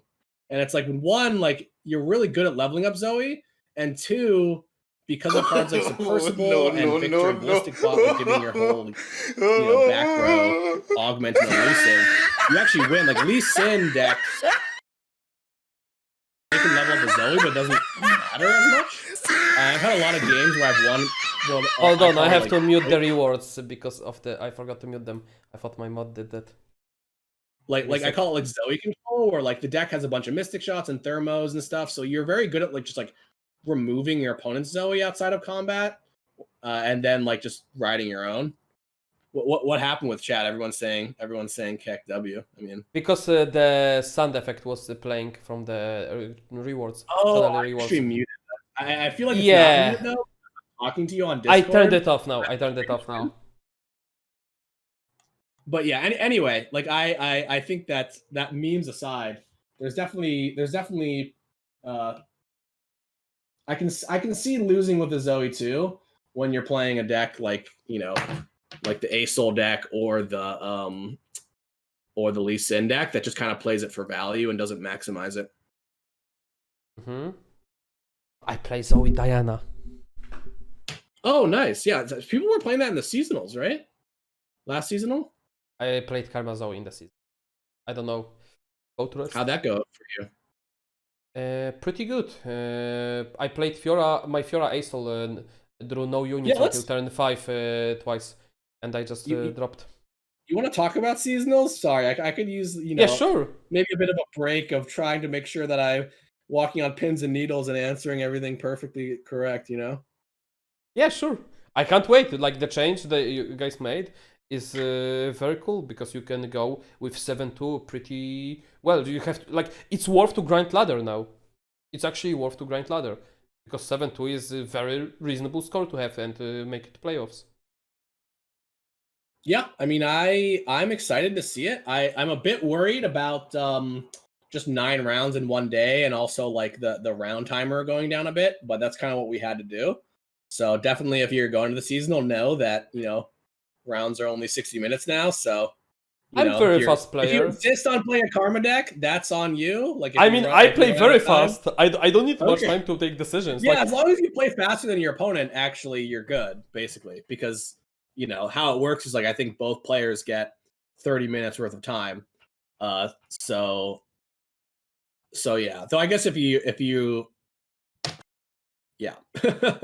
So while we are at the seasonals, so basically, Worlds will be offline or online, the first ones? The first what, sorry? Worlds Championships will be offline or online? So I'm not answering any questions about Worlds right now. Though. Sorry, man. I would stay tuned, and we're probably gonna have some information coming up about that. So I wouldn't worry too long about that. Sorry, chat made me to ask you that. All right, No, that's fine. I've actually I work with the team that has been working on Worlds, and I'm like a consultant, I guess, where like, you know, every week for like an hour we talk about stuff. So I've been kind of involved in like the format and like the qualification and everything. So yeah, I would just stay tuned for more info. But will we have more info in this half of the year or next? Just that much you could leak. For sure. This half of the year, so until June. Until before the what June. Is it now? April. In 2 months, will we have some more info? Yeah, I feel comfortable saying that. Sure. Poggers. Cool, very cool. We can't wait. I wish you could play in the seasonals, man. Like, I no, you don't. Do you want any hope of getting $10,000? You think so? So, God damn it. Actually, remember? No, okay, hold on, Robin. That was a bit cocky. I actually. So you remember our Biost 3 best of 5 we played last time? Yeah, are we running it back? No, I'm kind of washed now. I'm actually coming to terms with it. I just don't have as much time. Like, one, I don't have as much time to play on ladder. Two, and this is gonna sound like the excuse gun just firing off, but I like, you know, I just got a little burned out. Like, I play lore at work very often. You know, part of my job, like in does your chef know that? And stuff. It's tough to just like do that kind of stuff all day and then like afterwards also play. So yeah, I'm definitely playing a lot less, a bit worse, and also it just feels weird now because players like need their LP for like seeding and seasonals and stuff. So like pretty soon I'm actually gonna stop playing ladder because I don't want to just like dream crush the crap out of people's ELO like moving up. Which is a bit unfortunate. Just think that like they have to get good. Like if they can't beat you, how they are supposed to win? Like come on. Yeah, I mean, I like going on the ladder just so I know what's going on. You know, I think it's an important function of my job to do that. Like I've been in top 20. I actually just yesterday I lost it, but I've been in like top 15 for a while. But yeah, that's good. I have like I don't know if you're really good about this. I've always had like ladder anxiety. I never have that. It hit me a long time ago in college when I used to play StarCraft, where like I just like really got nervous to like queue up when I got to like high ladder. And then I ended up like not like quitting, but I just like watched instead of playing. So I do watch a lot of streams now. But yeah, but the last thing is that I actually don't play the tournament format that much. I think that like if I played in like the seasonals, obviously like I could prepare for it. But assuming I didn't prepare for it, I probably would get crushed because, like, you know, when you're explaining to me like the whole like ban thing and everything, I am so unused to that. Back in the day, like story time, I actually designed the sort of like region lock format. We had like Life Coach. I don't know if you know Life Coach. Of course I do. My favorite streamer. He was a design consultant, and him and I like worked out the sort of region lock format. It's not used, but back then we were playing it a decent amount, and we thought it was super fun. So yeah, we just ended up like having that format. So back then, but yeah, but basically what I'm saying is like, yeah, I don't like practice, you know, I don't go in scrims and play these like 3-deck formats. Oh, so I don't do that I would get smoked. I do remember our best of 5 though. I do remember the punts that I made there, but that's okay. I mean, whatever. Happens. Regarding the ladder anxiety, like I had this only when I was like top 1 and I was like keep playing, etc. But it was like a long time ago when I was like a Dota, when I was playing other games. But you have to figure like you have like my goal is to improve and just get better and like polish the decks. Like the way I'm looking at it, okay, I'll just grind more, and so people will have harder time catching up to me to top 1. Like basically in the terms of LP gains, there is no difference if you are top 5 or top 1. You'll still have plus 25 right. minus 50, minus 25 plus 15. So I'm still having the same gains. Like you don't have that person that's above you. Yes, I want to overtake him because you're already top 1, but it's still fun. I guess it's my for me, work. It's not really about. It's not like a huge worry about losing LP. It's just more that like I just don't feel like playing. I think that I don't know if you knew, and this is gonna sound like a flex or whatever, but I hit rank 1 in the first 3 seasons of lore, and haven't since. And like I just don't want to right now. Like I'm at like 500 LP. Like rank 1 is like 1100 LP. You know, I could spend all weekend. Like maybe if I spent all weekend and then like all next weekend, and like I could like get it, but I just like end up getting bored, or like I lose a game and then I'm just like, maybe that's not ladder anxiety per se, but I just lose a game and I'm just like, you know, I'm good. I don't know if that, because it's not that, like, punishing to I'm lose sure. the like, because you have to have a really high win rate. I actually like that system because you have to have high win Yeah, rate I like it to too. climb. I mean, I like mostly for me, I just like to represent. You know, I there's nothing greater than just like smooshing people on the ladder. Though also like Dev admits the game is boring. No, man, I'm literally playing like lore. In addition to the lore I play during the day at my day job. Don't get debated I'm by playing, chat. No, oh, is that a debate? Yes, I don't it know. is. Okay. Because also like I'm playing and I'm watching streams and stuff. It's if anything I need to play. I literally like need to play less and / watch less. So yeah. Yeah, that's cool. But yeah, I don't know if you've seen the deck that I made, but that you know, back in the day when I used to always like grind up to rank 1, I would you know, I would like hide. I would never talk about my decks though. Now like Riot, why did Riot do this to me? Like Riot, like we post all of the deck lists so everybody knows the decks. But Mogwai made a video around it, so now I've officially made it because you know Mogwai made a video on my deck. Mogwai made all the Godway made all the decks, just to make you know, just to make you aware. He is the creator of everything. No, I misspoke. Actually, I misspoke. I meant to say that like I've now officially made it because I got to 600 LP with a Mogwai deck. So yes, that's more precise. Give me no code. Thanks. Let's roast it.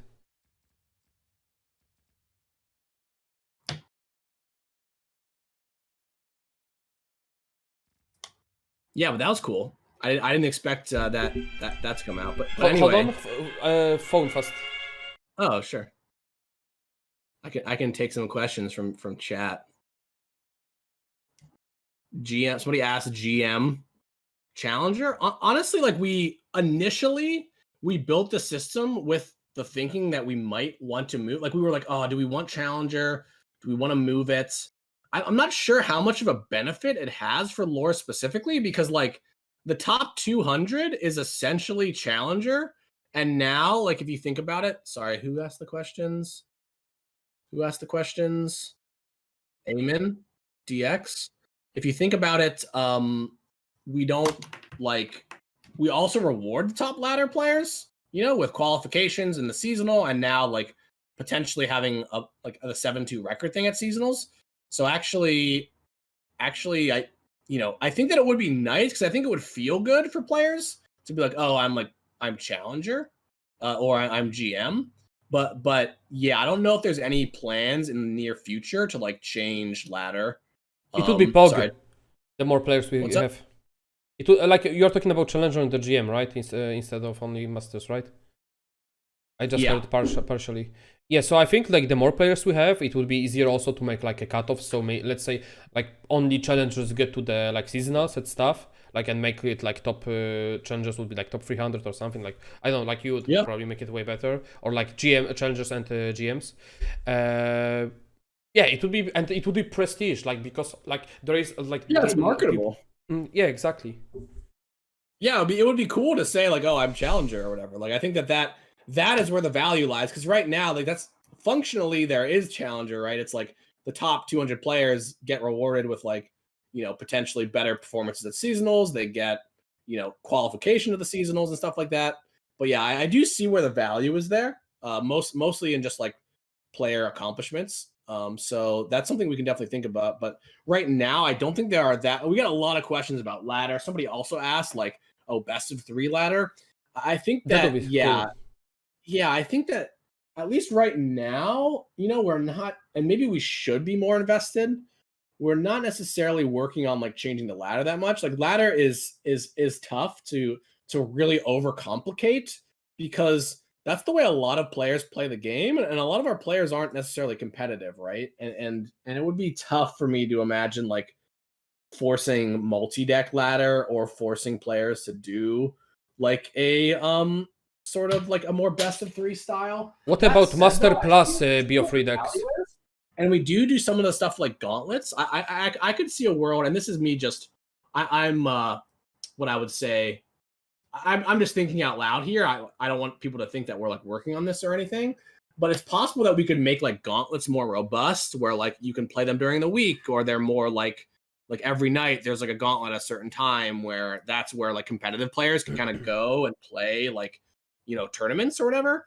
I think that is actually a better answer than fundamentally changing the ladder. I think we'd rather have a competitive player feel like they have an outlet to like test their skill than to force all players to like have a super, like, you know, more percentage wise like grinding ladder, you know, where it's like, oh, you get best of 3 instead of best of 1, so like your LP doesn't fluctuate as much and it's more accurate. Like that's a problem really only for, you know, Masters players, which is like a very small subset of our players. So Let's check your deck.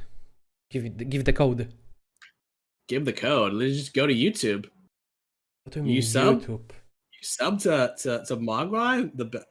No, because people will be saying that it's not, Yeah, it's no, not a I'm proper sure, like, word on the. It's not a proper word on the Twitch anymore. I'll be shrimping it's to on him. Twitter.